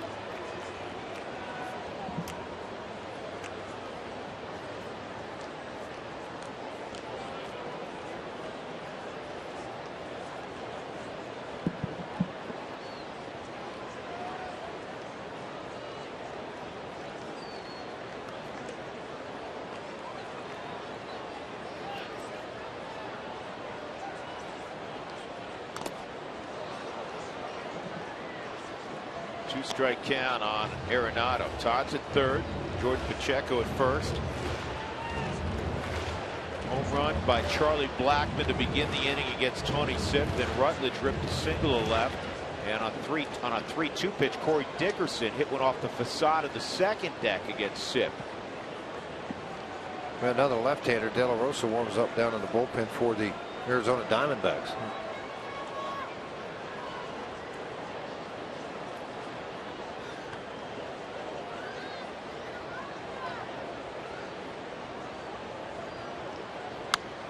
Line drive foul.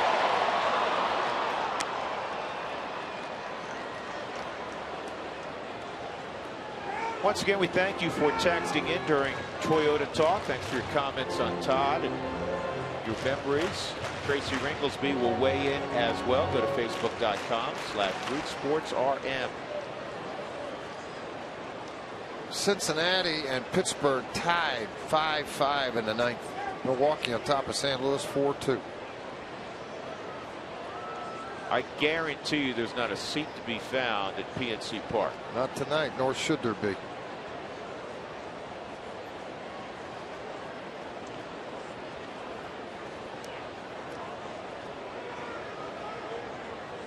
Let's talk about the playoffs naturally. But that series this weekend at PNC will have playoff atmosphere to it. Well, there's a lot of atmosphere going on too in the American League. Houston, Cleveland going at it. They're delayed. Cleveland 2-1 right now. Kansas, got a high fastball fooled by it. Kansas City, Texas 1-1. A lot of wild card implications there. Baltimore 4-3 over Tampa.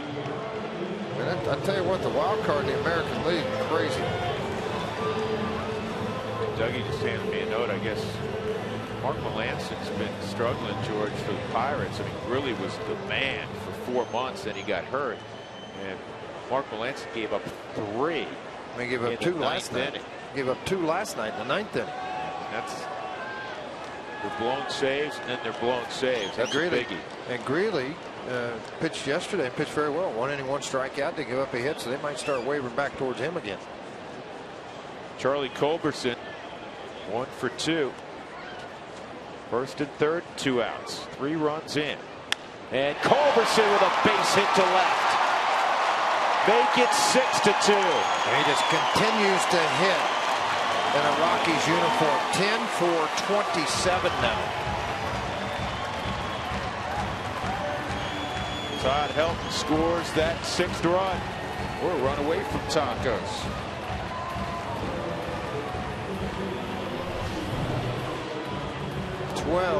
RBIs now for Culberson on the Mike Shaw Subaru Supermo. Stayed right on that breaking ball. I mean, that is a great swing on a curveball. Head down, followed the shot as it went into left field. Helton jogs to the house. Scores easily after his double. An advancement over. Dex is going to pinch hit here for Chassin. And even though it was an uneven performance for Jolis, got a W. He has a great chance now to get a W. And there's been some starts where he should have gotten a W and got an attaboy. Now, I could mention he got 1 run completely less the second half of run support than what he had in the first half, where he had nearly 6. It was 4.6 runs of run support, nearly 6 the other time at the front half when he went 9-4. Good to see it. Dex, the 9th man to hit here in the very productive 6th inning for the Rockies.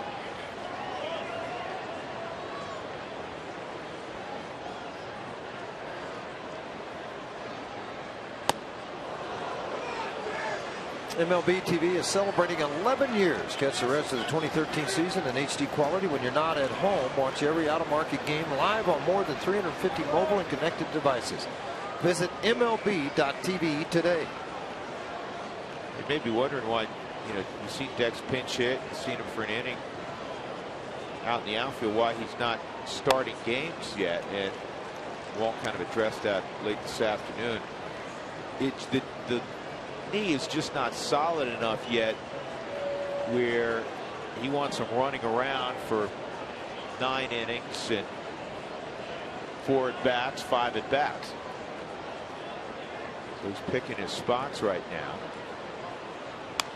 Dexter loops it foul. Think of the lineup again today, George. You've been without Cargo for the better part of 2 months, but you're without Kadire, you're without Rosario, you're without Dexter. Tulo was out 30 games. Right, but for the year, but recently, right now. Arenado. Last 4 or 5 days been down. And you're battling the St. Louis Cardinals the last 4 days. They did a nice job splitting that series against a team that will be in the postseason.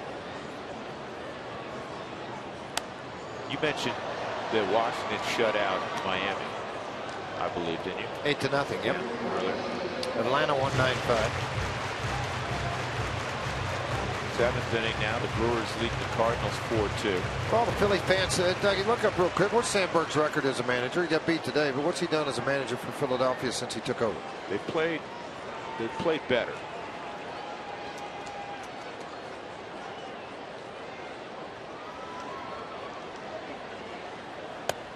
And I hope, and I think you do too, George. I don't like to speak for you. Only every once in a while I will speak for you, by the way. But well, I've heard. I know. Well, no, I usually do when you're around. Charlie Manuel. I hope if Charlie wants to manage again, I hope Charlie gets a shot. I hope he does too. I mean, it's just going to have to be the right situation. Veteran team has got a chance to win. He's a great teacher, though. He'd be wonderful with the young kids. 3-2. Despite the inactivity, Dexter hasn't lost his eye at the plate.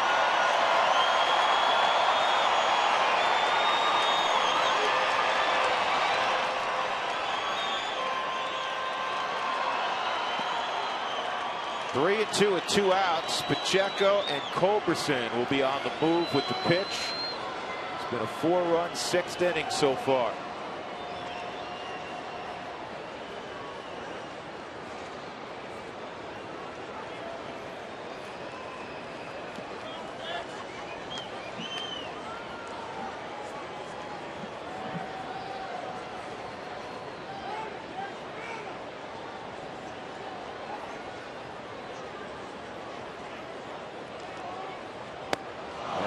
Swung on and missed. So Hoots wins the battle with Fowler, but the Rockies enjoy a 4-run uprising. Jolie Chacin's on the plus side. Blackman a solo home run.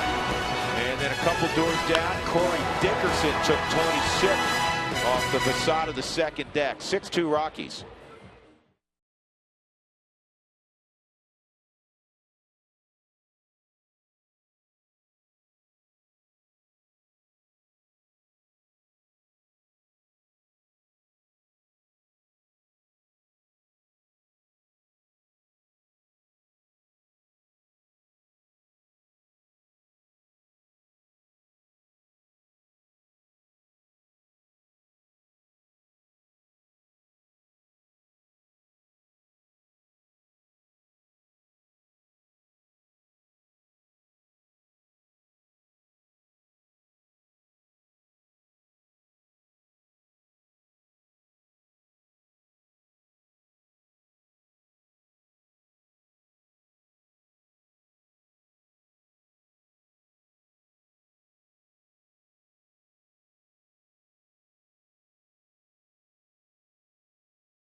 The Rockies all of a sudden lead the Diamondbacks 6-2. They trailed 2-0 early, if you recall. Mitchell Boggs is now on the bump for the Rockies to throw the top of the 7th inning. He was one of the guys that did not work yesterday. Worked a couple of times, though, against the St. Louis Cardinals and pitched fairly well. So that's good news. That's what you like to see. Came in and did a good job. He'll come on here in the 7th. Familiar role for him with a team on top. When you've struggled like Boggs has this year, and then you were on the top of the heap, you get sent to AAA, you get traded over to Tulsa, Oklahoma, you're in AA after pitching in a World Series the previous year, being a main part of a big league bullpen.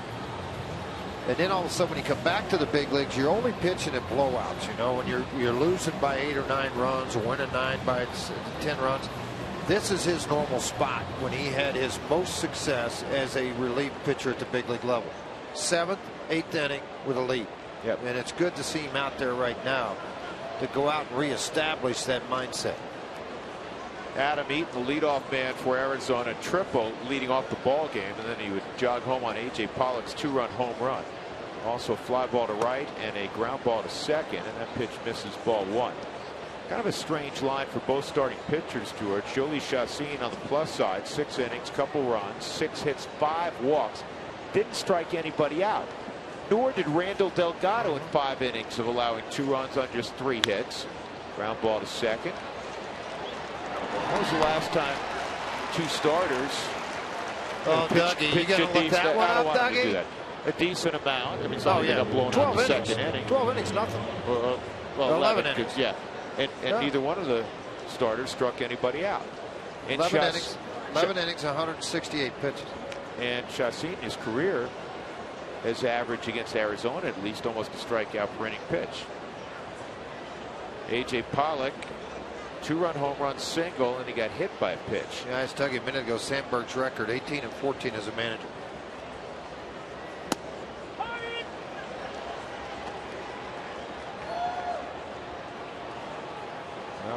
Well, will Ruben Amaro Jr. bring him back? You would assume he will. Yeah, there was some question whether Ruben would be back.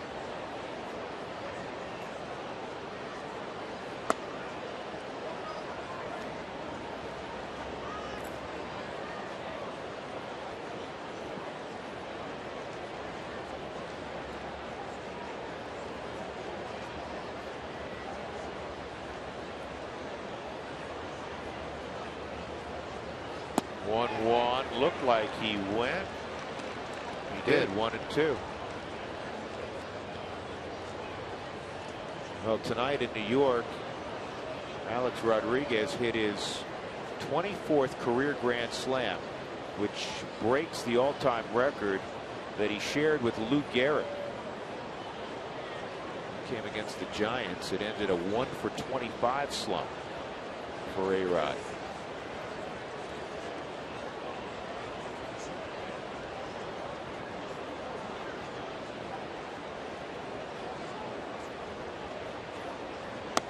It's a good season's worth of RBIs there. 96 ribbies. Yeah, I started looking at a lot of different things. Players, what they've done, and what they're doing. 2-2 on Pollock. How they progress over time. That's dirty, George. That is just flat filthy. You know what? Again, this could go miles in confidence for this young man, Mitchell Boggs. I'm a big Boggs fan. And I mean, he just threw a nasty at 89 mile an hour. Bottom just dropped right out of it. Changeup, but you can throw it this way when you're throwing 95 mile an hour heaters. If he repeats and keeps his hand, I mean, simple little thing, sounds very simple, but if you keep your hands behind the ball and don't let it get out flat, trying to gain too much velocity, don't let this top side get rotational where it's more on a straight line.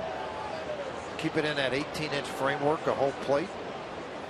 It can be as good as anybody in baseball. Goldschmidt 0 for 2 and a walk.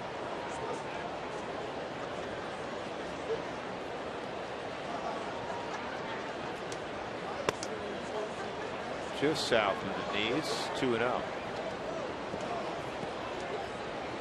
2 quick outs, though. That's where you gain your confidence right here. You want to go change up? Go change up. You know, I mean, this is where Boggs, tough guy, big guy. Go with the pitch you're confident in. You want to go fastball away right here. Jordan, Hopefully he'll slide to that outside corner. I like that call, George. 95 miles an hour. First of all, that's his best pitch. It's a heavy sinker. You got a 4-run lead. There's 2 outs, nobody on. If you make a mistake and he hits one 5 miles, it's 6-3. Yeah, don't let it walk into. Don't walk it into a big inning. You know, you walk a couple of guys and then get a big fly. Stay aggressive. Get right after it. After a sinker away, now they look to appear to take it to the middle of the plate. Good pitch. Yeah, how you gonna? Boy, if you don't call that a strike, I'm gonna get grumpy. We don't want that. In 17 years, I've only yelled at the umpire one time out of this booth. That's not true. No, it is. I took the headset off. And he heard me too. Imagine that. John Shulock. 2-2. And a bouncing ball foul.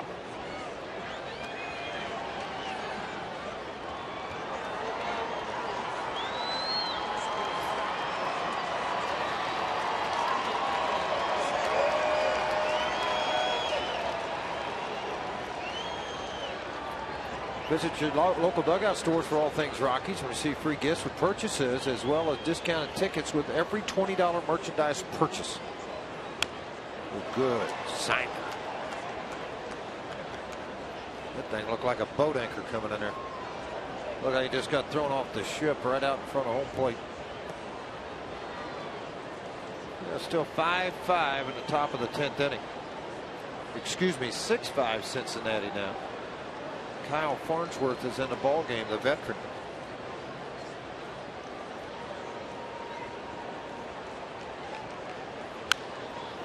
Lifted to deep right field.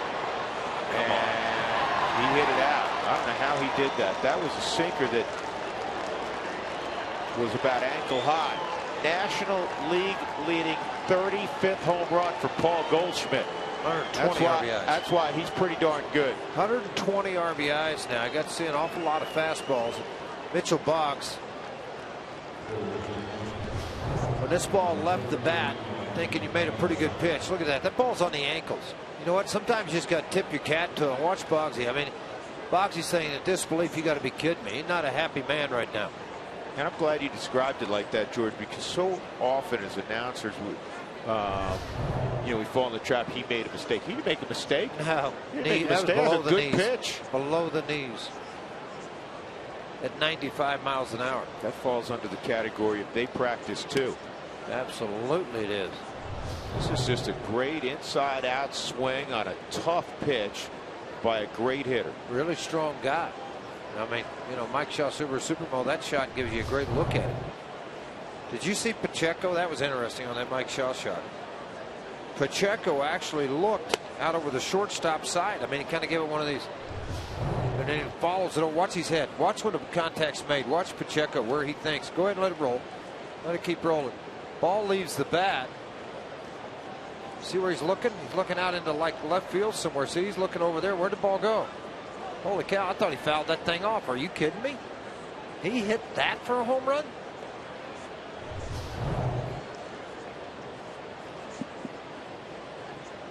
One ahead of Pedro Alvarez in the home run chase.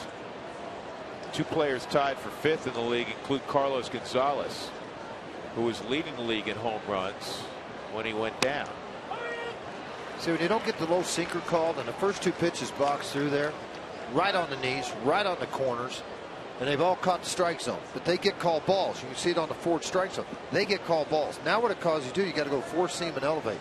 They get strike 1, and that's when you get hurt. I mean, it should be 0-2, not 2-1.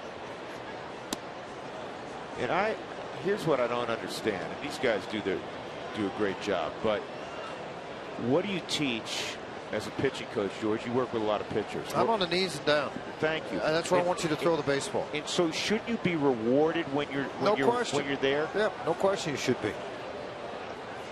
I don't mind when the borderline high strike's not called. But I hate it when it is called. But the borderline knee-high strike ought to be called. Automatic. Automatic. There's no question. In the old days, the umpires in the American League would obviously be high ball umpires because they wore the outside chest protector. They couldn't see the low pitch. Look at the balloon thing going. 3-2 on Martin Prado. 1 for 3 tonight.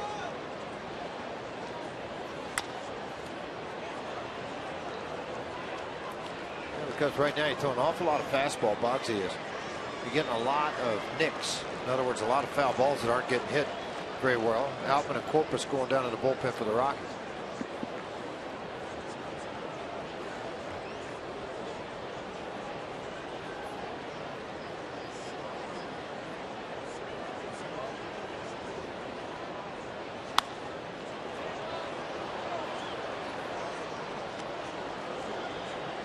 Pitches into the inning for Boggs.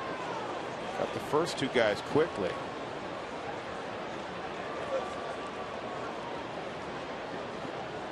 And Goldschmidt, a lengthy at bat in the home run, and now Prado, a lengthy at bat.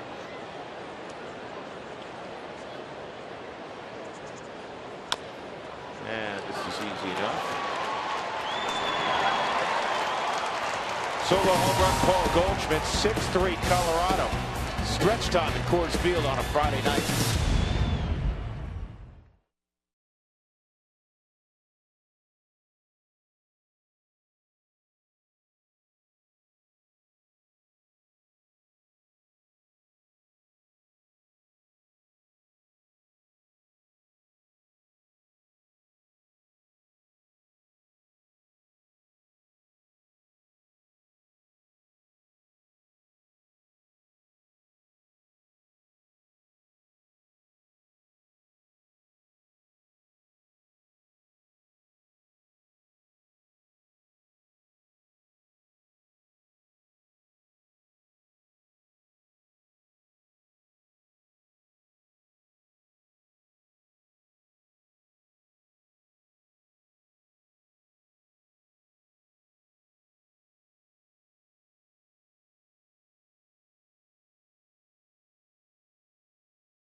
Baseball on Root Sports is brought to you by the Honey Smoked Fish Company, a ready-to-eat energizing superfood you can add to any dish that's healthy and delicious.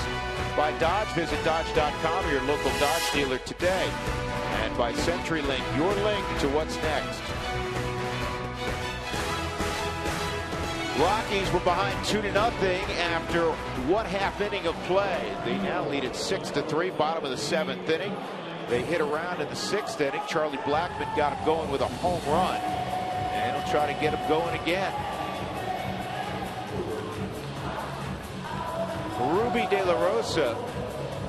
Yuri De La Rosa, excuse me. Thinking of the former Dodger, Ruby De La Rosa. Yuri De La Rosa, not to be confused with the Rockies' Jorge De La Rosa is on the hill. This will be his 18th appearance. Good whip. The league average is around 1.3. It's come down a little bit, maybe in the high 1.2s right now. A few years ago, it was 1.41. But we are definitely in a pitcher's era right now. But if you see anybody who has a whip that's walks plus hits per inning pitch at 1 or below, they got special stuff. How about another hit for Charlie? Why not? Against the left-hander. Got 6 hits in the last 2 days. He has an extra base hit in 6 straight games. He's getting a lot of fist bumps from Rene Latchman lately. That or a lot of drive-bys. High fastball again. See what the pitch is? Elevated up for Charlie. Might have been a cutter, but he's able to just stay on top of the baseball and hit the line drive. A lot of times when a ball's elevated in the zone, you try to work under and you hit a pop fly. Josh Rutledge with a base hit, a line drive to left in his last at bat.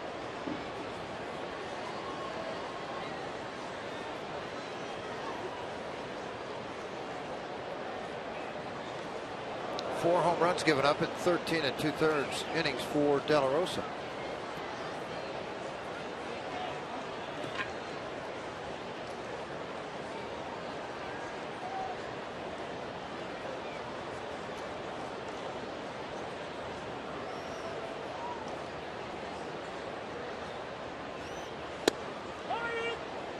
Charlie also has at least 2 hits in 8 of his last 11 ball games. A lot of the opportunity given him by injuries. Now Matt Bilal warming up to come on and pitch the 8th inning for the Rockies.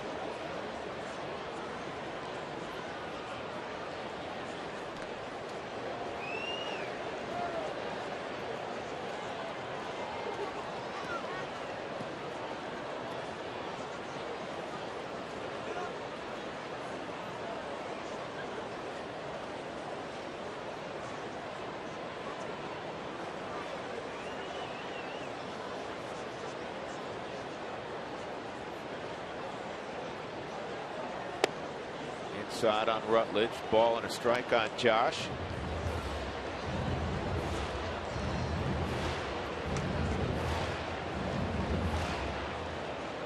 I think the adversity that he faced this year will help him going forward, George. Should. Usually do. I mean, there's players that respond to it a little bit differently than other guys. And when I say that, I'm talking about guys that have great success, the next year they struggle a little bit, and then how do they rebound out of that? You know, a good example of that is Tyler Coleman. Really good success, Cubs, downward, gets traded, has a great year, and then all of a sudden the next year struggle again. Found himself in AAA for the majority of the year. It's how you handle the success and preparation of the next year to go. And I know that Tyler also fought a back injury halfway through the year, but you know, there's guys. I mean, I made 9 trips between the big leagues and minor leagues before it finally settled in again.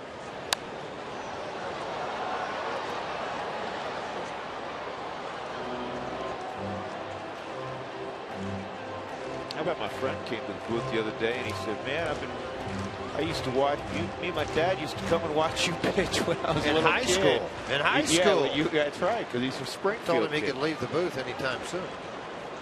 I watched you when I was like 5 years old. Really, you can go now. Gosh. He went to Glendale High School.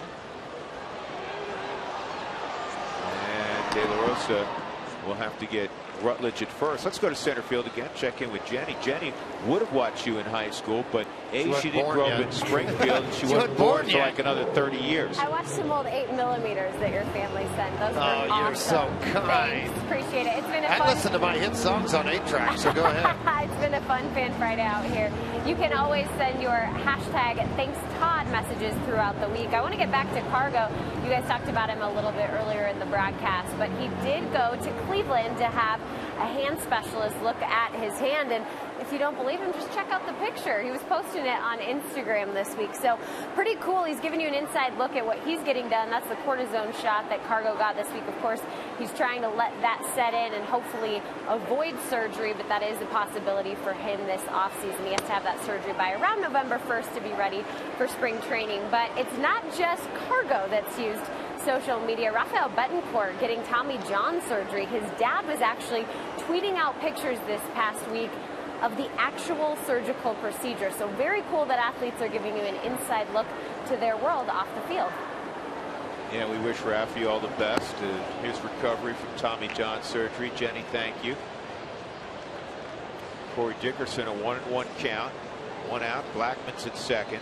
Rockies up 6-3. Bottom of inning number 7.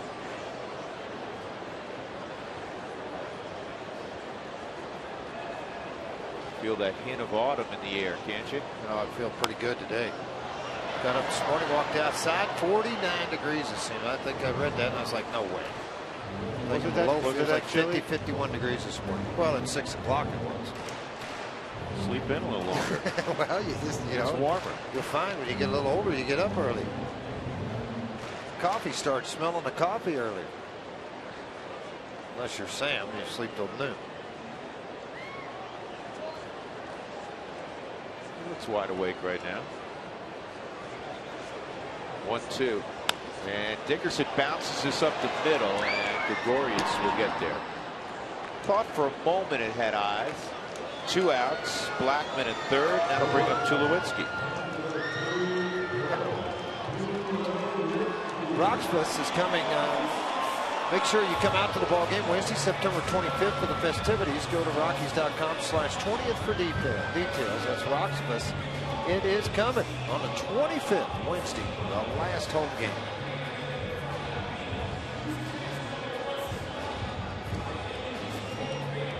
Former Michigan State football star Kirk Gibson to the mound.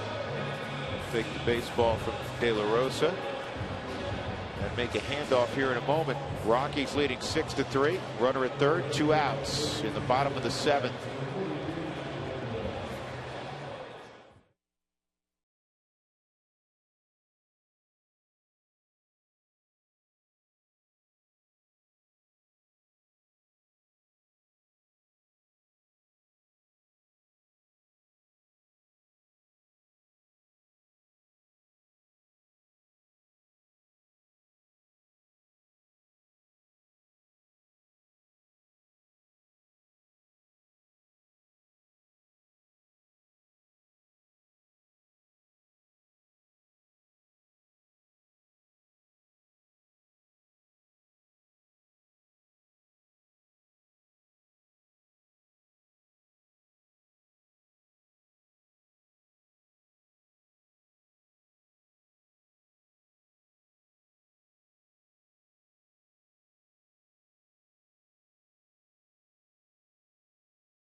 Outs. Matt Langwell, who the Rockies saw last weekend down in Phoenix, will pitch to Troy Tulowitzki here with, again, 2 outs, and the Rockies ahead by 3 runs in the bottom of inning number 7. A few ball games over in the American League. He's pitched 4 ball games in the National League this year. 5 innings, 3 hits, a couple of runs. He's walked 2, struck out 3. The opposition has hit only 176 against him. So here you go. You're going to have a runner on third, and Troy Tulowitzki coming up, and the right-hander coming off the mound, hard throwing right-hander. Tulo single, walk, ground ball to third.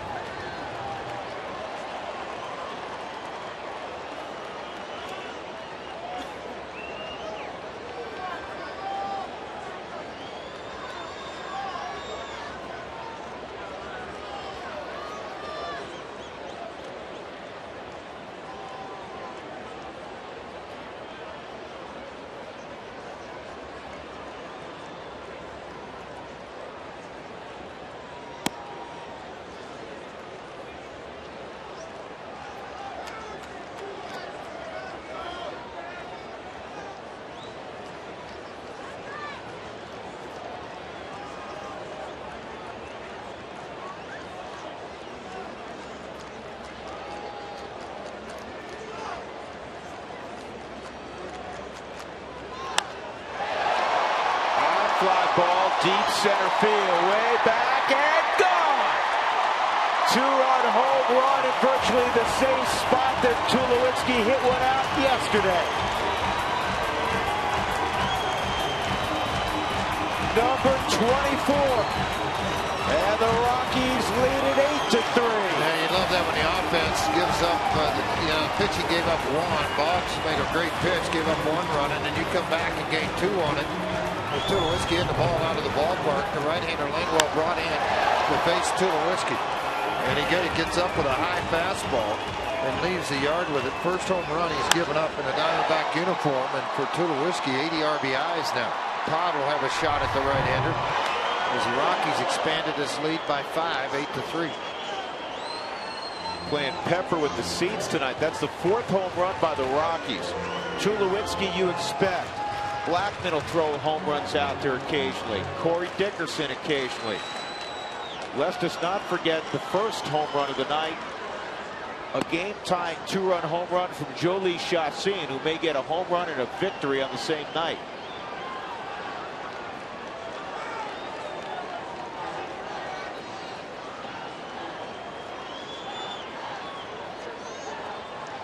Well, doubled his last time up. It was career double number 589 for Todd.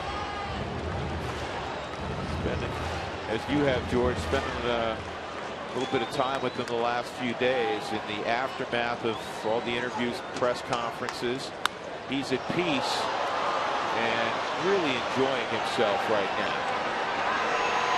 Going to pop out to end the inning. The Rockies add 2 more as Tulowitzki hits one toward the fountains in center field. 8-3 Colorado. Tacos tomorrow.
To the game for Rockies real time. Got the Rockies on the road and hang out at SeaWorld a little bit. Jenny, Huey, Kadire, Blackman, George Pacheco. It'll be a fun piece. You can catch it on Rockies real time Friday after the game right here on Root Sport. You know what? Today is Friday. I'm reading this thing like it's 4 days away. Whatever. It's after the game tonight. How about that? There you go. Right after fireworks. Right after all those other things. Yeah. Matt Belisle will face Aaron Hill here in the 8th inning. Rockies up 5 runs.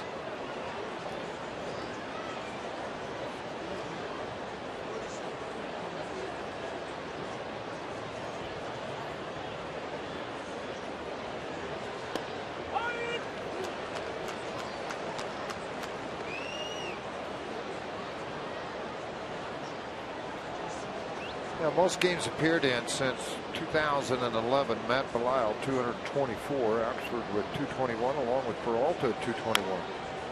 Ziegler, who's with this ball club with the Arizona Diamondbacks, 217, and Tyler Clippard with the Washington Nationals, 216. But Belisle leads it at 224 in 3 years. You do the math. Pretty busy man.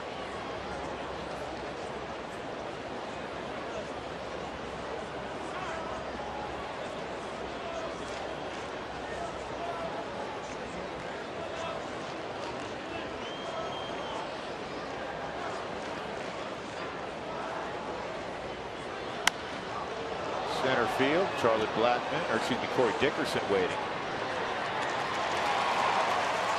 And Aaron Hill's the first out in the 8th inning. That'll bring up Gerardo Parra.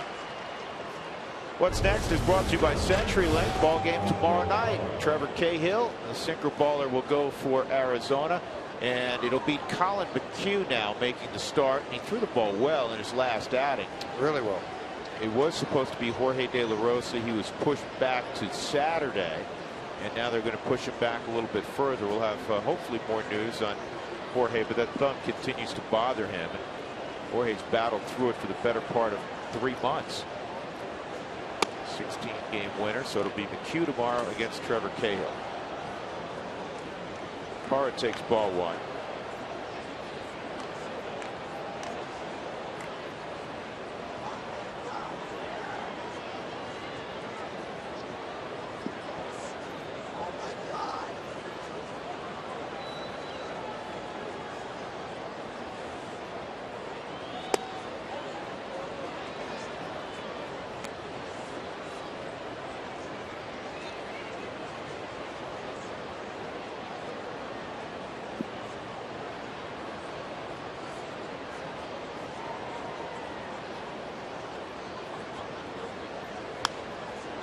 This is loop to left, but right there is Culberson. 2 outs.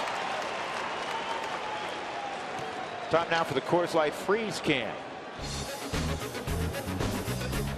Jolie Chassin hitting a slider out of the ballpark from Randall Delgado. Rockies were down 2-0 before that big fly.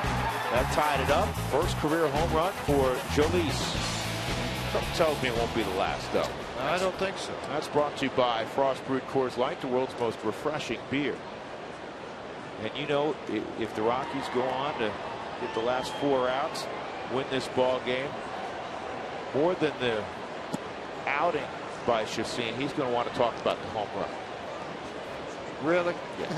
Not That's even all close. he's going to want to talk. He doesn't want to hear about 5 walks. He doesn't want to hear about anything else. He said, all right, give him 2 runs. You all see what I did? I went yard. I went deep.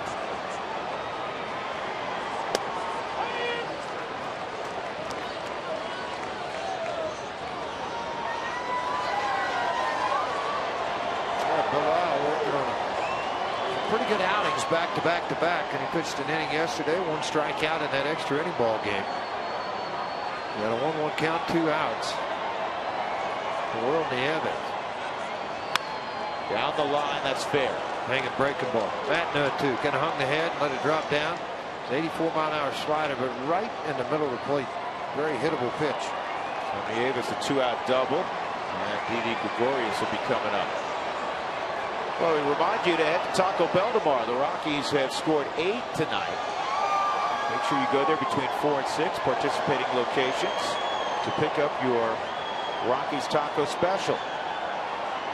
Also, Root Sports and Taco Bell will be donating $250 to the Colorado I Have a Dream Foundation. Checo and Bilal visiting. Gregorius 0 for 1 and a pair of walks tonight. Now Jimmy Wright's going to go out.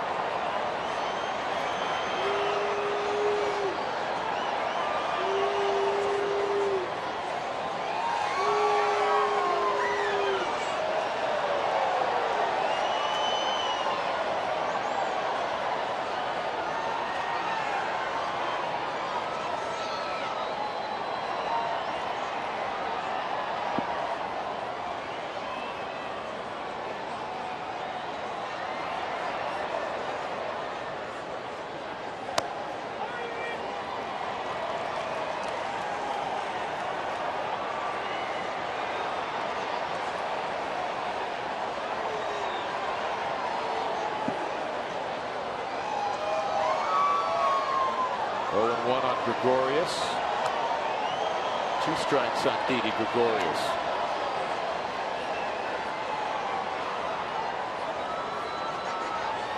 Let's see if he comes in, pops hard in here with a good fastball to be able to explode this one. This guy's pretty quick in.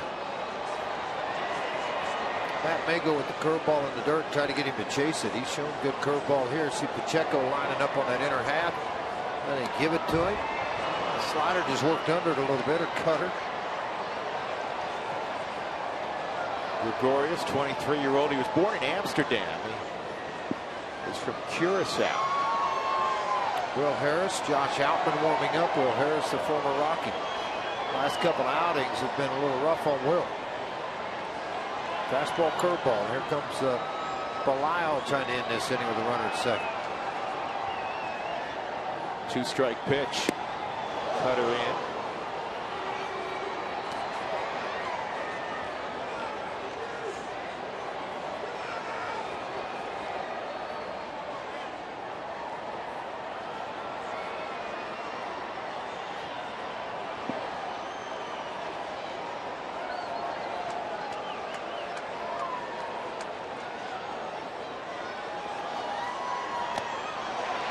Got it. So Matt Belisle strikes out Gregorius, leaving Nieves at second. We'll go to the bottom of the 8th. The Rockies in charge 8-3. Good heater.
Rockies on Sunday. Stick around for Rockies Weekly. This week, we're talking Todd Helton, naturally. We'll see more from an interview I sat down with Todd, had a long conversation with him, and we'll hear more from number 17. We'll recap some of his best plays of 2013 as well. Don't miss Rockies Weekly Sunday after the game. 8-3 Colorado, bottom of the 8th inning. Jordan Pacheco leading off against Langwell. Langwell came aboard last inning with 2 outs, gave up a 2-run home run.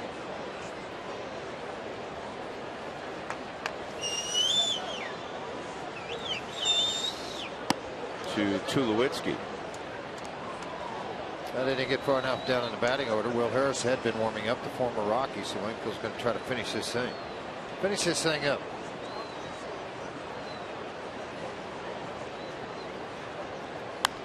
And that's fouled off.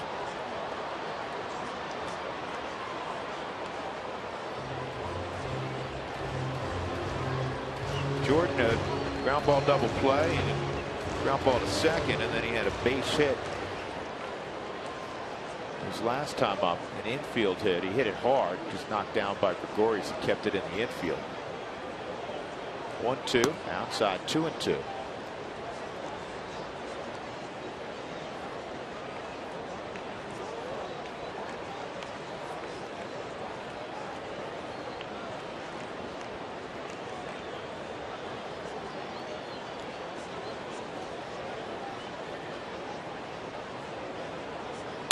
This ball's lined to pretty deep right field, but Hara gets back and makes the play. 1 out. Auto glass damage, call Safelite Auto Glass, America's vehicle glass experts, at 303-287-5000, or go to safelite.com. Nolan Arenado 0 for 2 and a walk, back in the lineup tonight. wearing that red rubber shock absorber and bone protector, if you will, on the thumb. Some hitters wear it all the time. He's never worn it before, but he's trying to protect that thumb that kind of swelled up on him.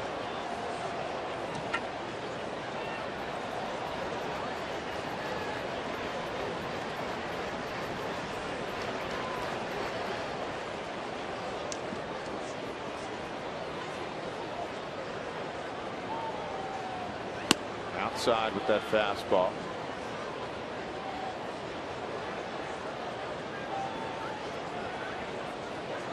Rockies playing 3 against the Diamondbacks. Monday will be an off day, and then the Red Sox come in Tuesday and Wednesday night, which will end the home slate. Make sure if you don't have tickets, you get them now, because every day a celebration of Todd Helton's 17-year Rockies career. And as it should be. Special human being. Will be dearly missed both on the field and off the field. This is bounced up the middle and on through. So Nolan's got himself a knock with 1 out in the 8th inning. Saturday is Peak Day at Coors Field, brought to you by the State of Colorado Department of Health Care Policy. Come out to the ballpark and find out more.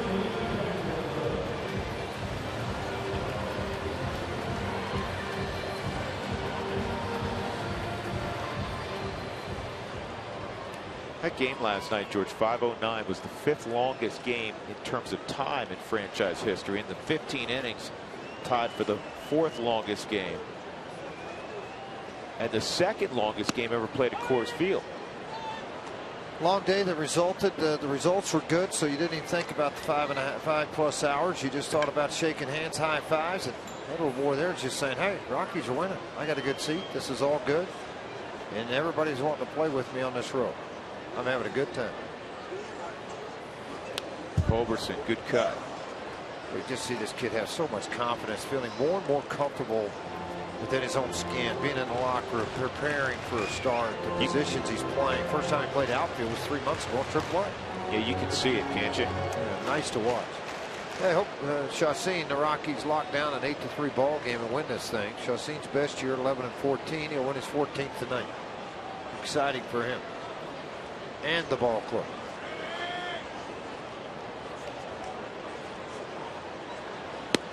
You know, the year he was 11-14, George, the ERA suggested he should have been a winner by at least opposite of that. Yeah, no record, question if about not more it. so. No question about it. Well, 4-5, he'll go to 5-5 in the second half with a 2-something ERA. Yeah, that doesn't align. Job by Culberson. The other thing, when you're hitting the ball hard and you have confidence, you identify pitches, borderline pitches. Well, a big key to quicker. that is you don't guess. You're not guessing for success. You're confident in that swing for success. Charlie's hitting 8 straight. Corpus Harris warming up in the bullpen. Manny Corpus probably. Wait, watch yourself.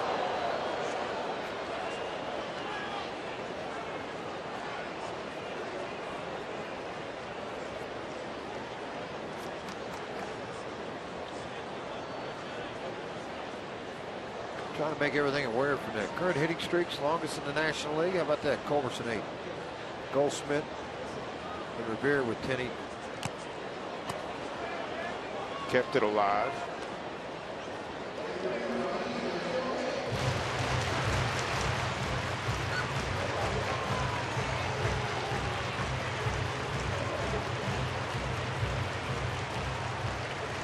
Rockies went just 2-8 down in Phoenix against the D-backs.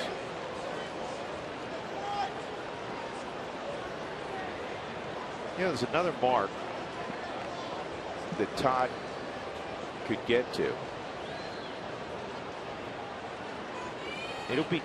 It's possible, it'll be tough. Ball 4. Todd tonight with that double, George, now has 994 extra base hits. Thousands, a wonderfully round number. 6 extra base hits in the final 7 games. Pretty special. Be hard, but he could do it. No question. It could get done. He's done a lot harder things than that. Listen, amazed us. he's going to roll every day, because if he's playing today, after playing 15 innings last night. Well, he made the comment to me the other day. He goes, you know what? I'm going to play every single day, but you're right, playing 15. So, hey, I can rest when I retire. Yeah, he's not going to sit out. Will Harris coming on now with runners at first and second. Sure, Owings going to run off too yet. He's kind of wandering around the middle of the infield. No, got to be able to go to short. Yeah.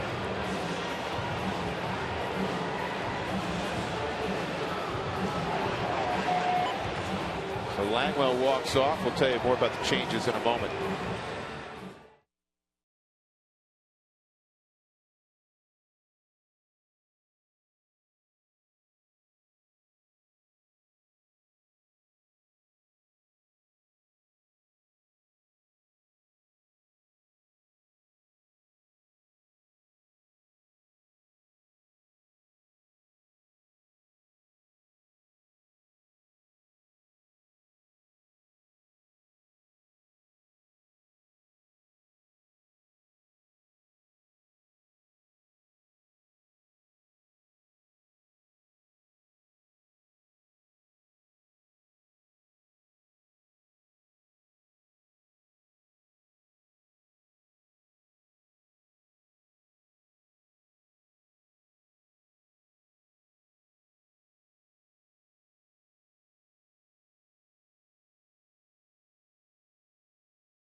Rockies up 8-3. Root Sports, your home for college football all season. Tune in tomorrow, 1 p.m. Rice and Houston getting together. Battle of the city of Houston. Don't miss a moment of college football this season on Root Sports.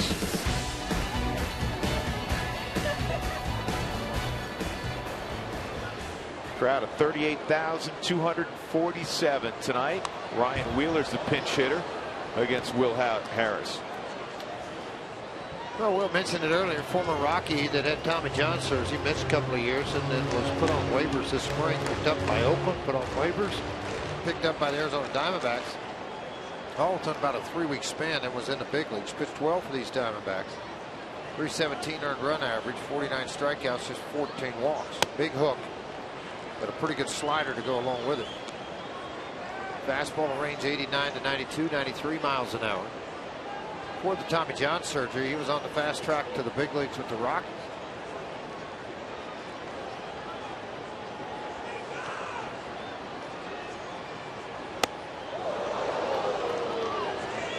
Two and one.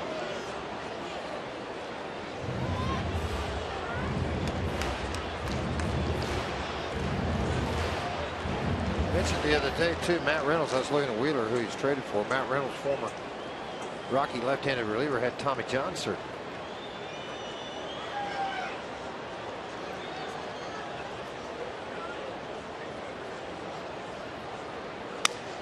Broken bat. Will it drop? Yep. Around third, coming home is Arenado. And it is 9-3, safe at third. Charlie Culberson on the pinch hit single by Ryan Wheeler. Everybody getting involved tonight. Yeah, it's good to see the Iron guys. Will made a pretty good pitch, but Charlie a bigger swing on the baseball and has dumped it into the outfield. Leadoff single, bounced through the infield by Arenado. He comes around to score on this base hit. Fastball in on the hands. The bat breaks. The strength comes through on the Mike Shaw Subaru Supermo. This ball floats into the outfield in front of Parra and right. He makes a strong throw to third base. Not going to have a shot at Arenado. Thought he had a shot at Culberson. Slid safely in front of him.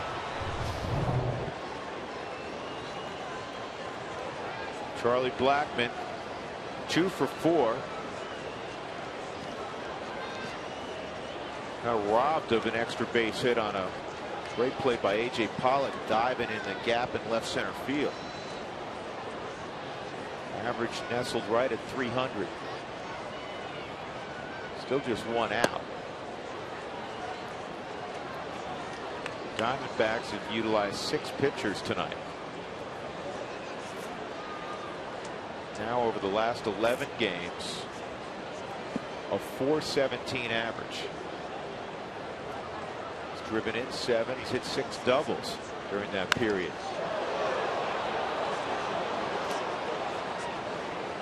Home run in the 6th inning gave the Rockies a 3-2 lead. They went on to score 4 in that 6th inning. Corey Dickerson hit a 2-run home run in that inning as well. Tulowitzki the next inning hit a 2-run home run. And the Rockies have added another here in the 8th.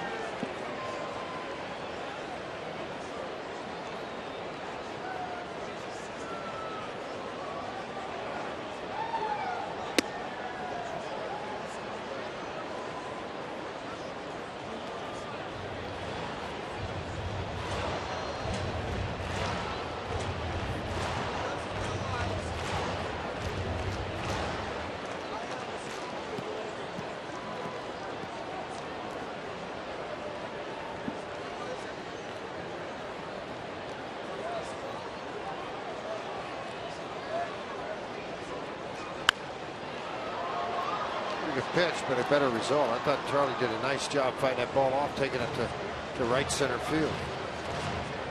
You know, Manny Corpus ready to go. He's set down at this time.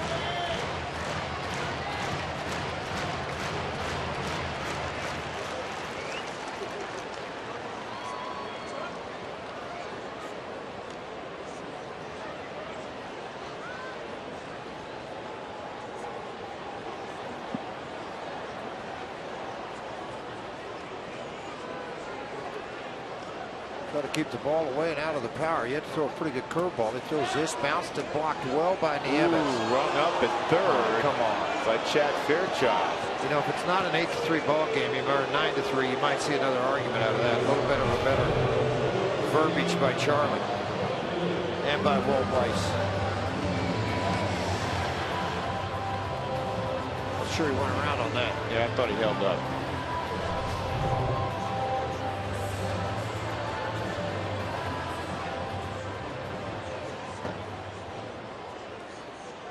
The Rockies trying to do something amazingly they haven't done in September.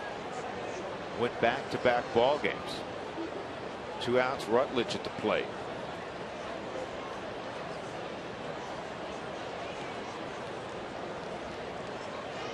That's 1 for 4.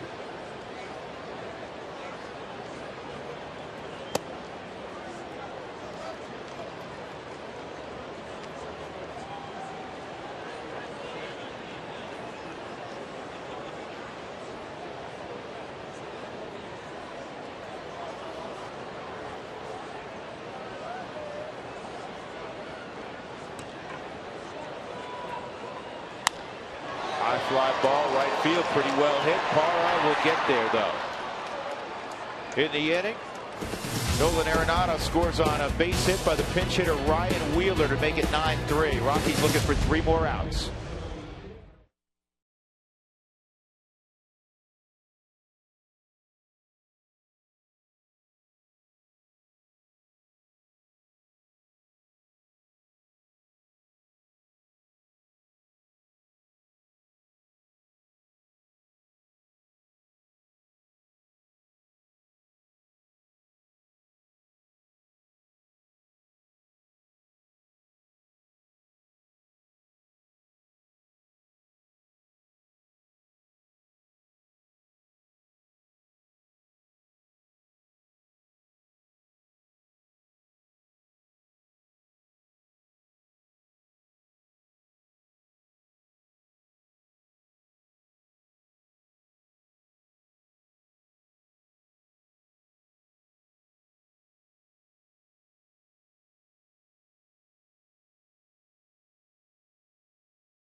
Southwest Airlines. Find our fares online only at southwest.com, and by Ram Trucks Guts Glory Ram.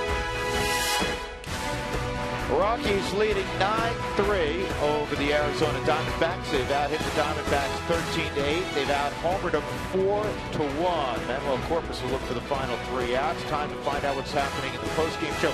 Normally we throw it way out to center field, but instead tonight we're just going to turn to our right. I didn't get an exercise. I'm going to turn to the left. So I did sprints between Did you? center field. I saw and you running foul poles in between. Listen, Yeah. you can do that in spring training. You can't do that during regular season Okay, games. well, can I get to what's coming up in the Toyota Post-Game Show? All right, thanks. When Should've we known have better. the Toyota Post-Game Show after baseball, it is, of course, a Fan Friday, so we got to do a little hashtag trending, right? Do you get this? Yeah, oh, Here's yeah. the trend. Jolie Chasini hit a home run, and then all of a sudden, by the time you get around to the 4 guys hitting, Tulo's hitting a home run. So do you think Chasini had anything to do with that? Everything. Thank you. I knew you were going to answer. I should have looked at you. Everything. I'm sorry. Well, I was still trying to figure out trending. We're also going to do a little out of this world, guys. The young outfield in Blackman, Dickerson, and Culberson. They're 5 for 12 tonight with 2 home runs. That's pretty good, by the way. Scored. That's out of this world. That's pretty good. For the Out of the world. outfield, right? And we'll have a little chat on the field. It's all Who are you coming going up to in have the a chat with the Toyota field? Post-Game Show. Who are you going to have a chat with? I don't know. We should Who ask you who gonna Tracy Ringlesby's going to get. Tracy Ringlesby's Oh, going is to he get. down and You rolling gonna around chat? today? Yeah, You- Jeff Houston's going to join me up here. We're going to kick you 2 out, and I'm going to just get real comfortable in your big booth here. Yeah. Knock You- yourself out. Do you want to get comfortable early? No, I'm good. You got a game to call. See you guys It's in a not bit. an ask. Jenny, that was wonderful. Hey, and I heard you just as well from here as I did from there. Drew, you're confusing people again. Yeah, I understand. Manuel Corpus with a 2-strike count on Chris Owings. And Owings bounces one to first. Wheeler's now at first base. 40-year-old sitting the rest of the evening out. Well, Wheeler normally a third baseman the whole time while down in AAA in Colorado Springs. Been taking a lot of ground balls at first. Made a couple appearances over there, making one here today.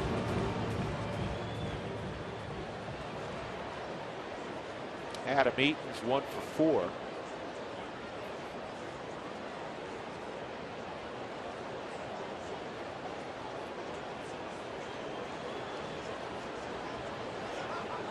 Jolie Chassin on the plus side. Should win his 14th game here with 2 more outs.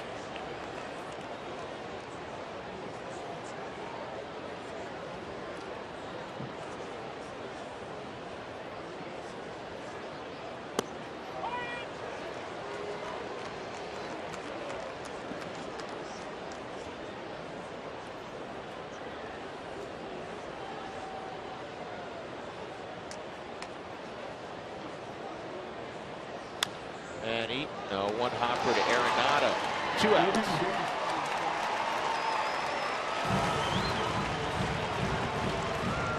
Two outs, and A.J. Pollock coming up.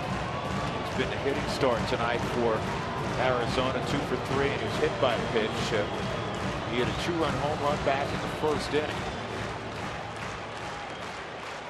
Yeah, I forgot. I said the Rockies had out-homered Arizona 4-1. It's actually 4-2 because Paul Goldschmidt had hit that solo home run.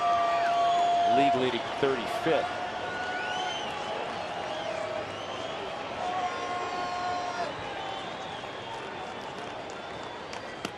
Corpus with a changeup for a strike. Yeah, Manny will make a quick work of this. Went down AAA, threw the ball well. Been back here now since the September call-ups. He's pitched very well here. Walt Weiss like to see all of this finish up quickly. Where was that? Isn't it fun to rip on the umpires from 300 feet?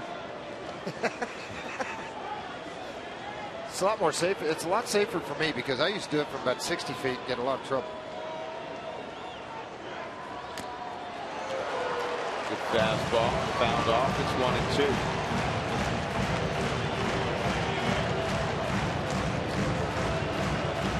This has been the best night of the year for the Rockies. They're 16-8 on Fridays.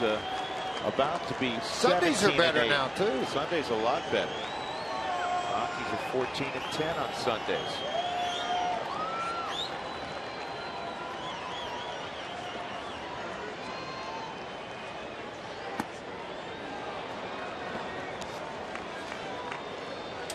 Another great fireworks crowd, another good crowd to see Todd get his base hit, score a run, hit a double. And the ball club won a baseball game. The 71st if they could get this last out. 2-2, 3-2.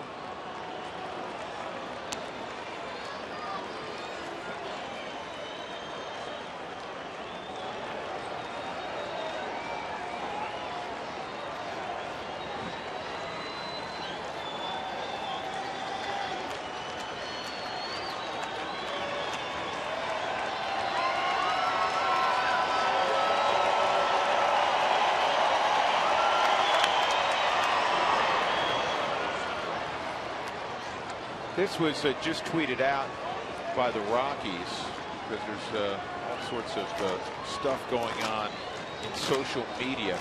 The Rockies and Walt Weiss have mutual interest in his return next season. Nothing is official as of now.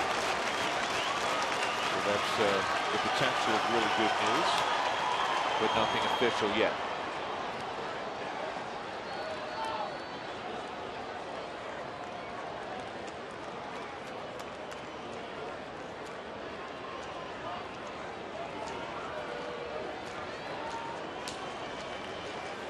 Three and two on A.J. Pollock.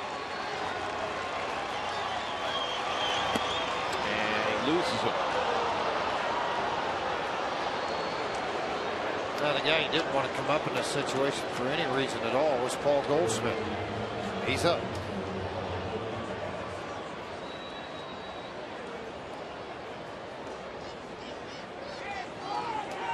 Kind of interesting, Georgie had him up because Jolie said the double plays behind him, but he walked 5 and hit a batter.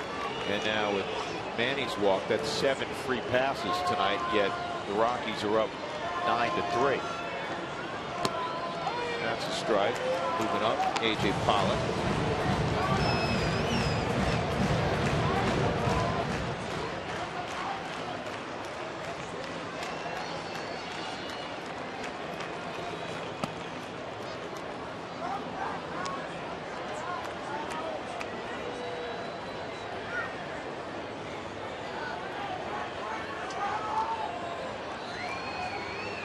Goldschmidt, 35 home runs and 120 driven in. Leads the league in both those categories. No Diamondback. That was a trivia question tonight. No Diamondbacks ever led the league in either one of those categories. Good pitch. But it's going to roll right through the middle. And Goldschmidt's going to get his 121st RBI. It's 9-4. Didn't hit it hard. He just hit it in the right place. And that'll bring up Prado.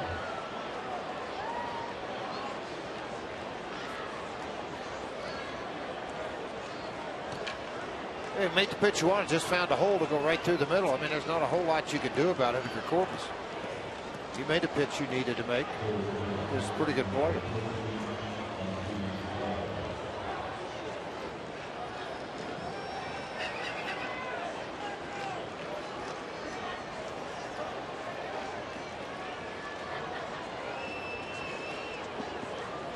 Prado a base hit back in the 6th inning, 1 for 4. Player of the month in the National League in August. Ball 1.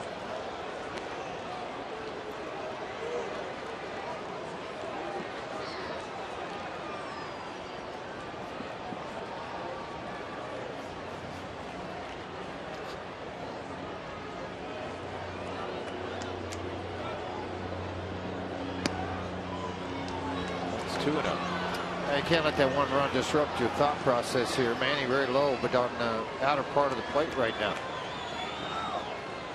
Both of them in the strike zone, though. Amazing, huh? We've seen a lot of those low pitches not called tonight by Paul Schreiber, which normally a pretty good ball strike umpire and a good low ball umpire.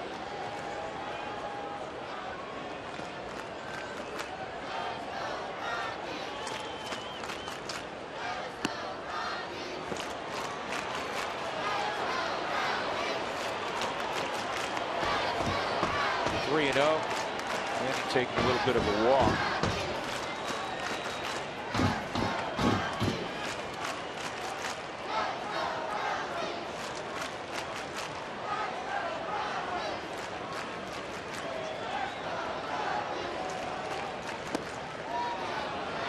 That's a walk. That will bring up Aaron Hill.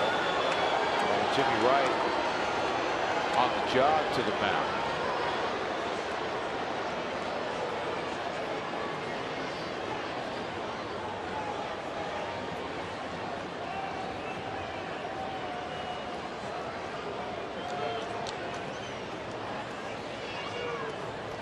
Sometimes that 27th out can be elusive. Well, the last 3 hardest in the game.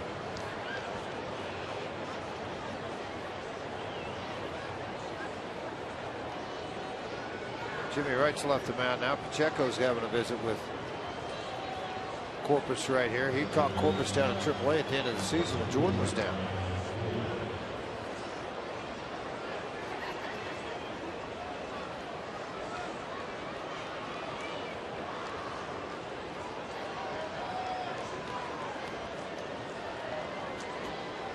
So Aaron Hill 0 for 4 tonight.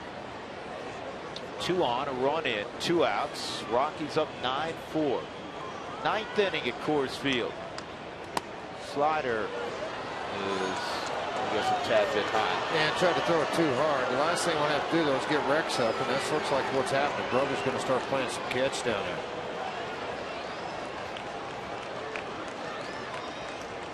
Got a 5-run lead, but one swing could be dangerous.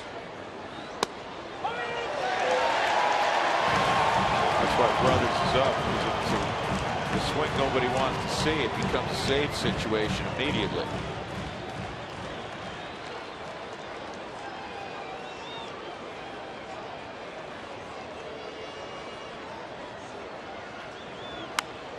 This is Luke to second, and Rutledge has it. That's the ball game. Rockies in convincing fashion win it 9-4 over Arizona in this first game of a 3-game set. First time in the month of September the Rockies have won back-to-back ball games. They used the long ball tonight. They hit 4 home runs, including one by the winning pitcher, Jhoulys Chacín, who improves to 14-9. Tony Sipp takes the loss. He falls to 3-2. Tonight's Jimmy John's Freaky Fast delivery of the game is brought to you by Jimmy John's. We've seen Jhoulys sharper on the hill this year, but he got the big outs with help from his defense. They turned 3 double plays behind him. A consistent theme in most of Chacín's outings. And then he added this. His first career home run. 2-run shot that tied up the game at that point. 2-2. Big night for Chacín. Rockies win it 9-4 over Arizona. Their 71st victory of the year. Stick around. The Toyota postgame show is up next.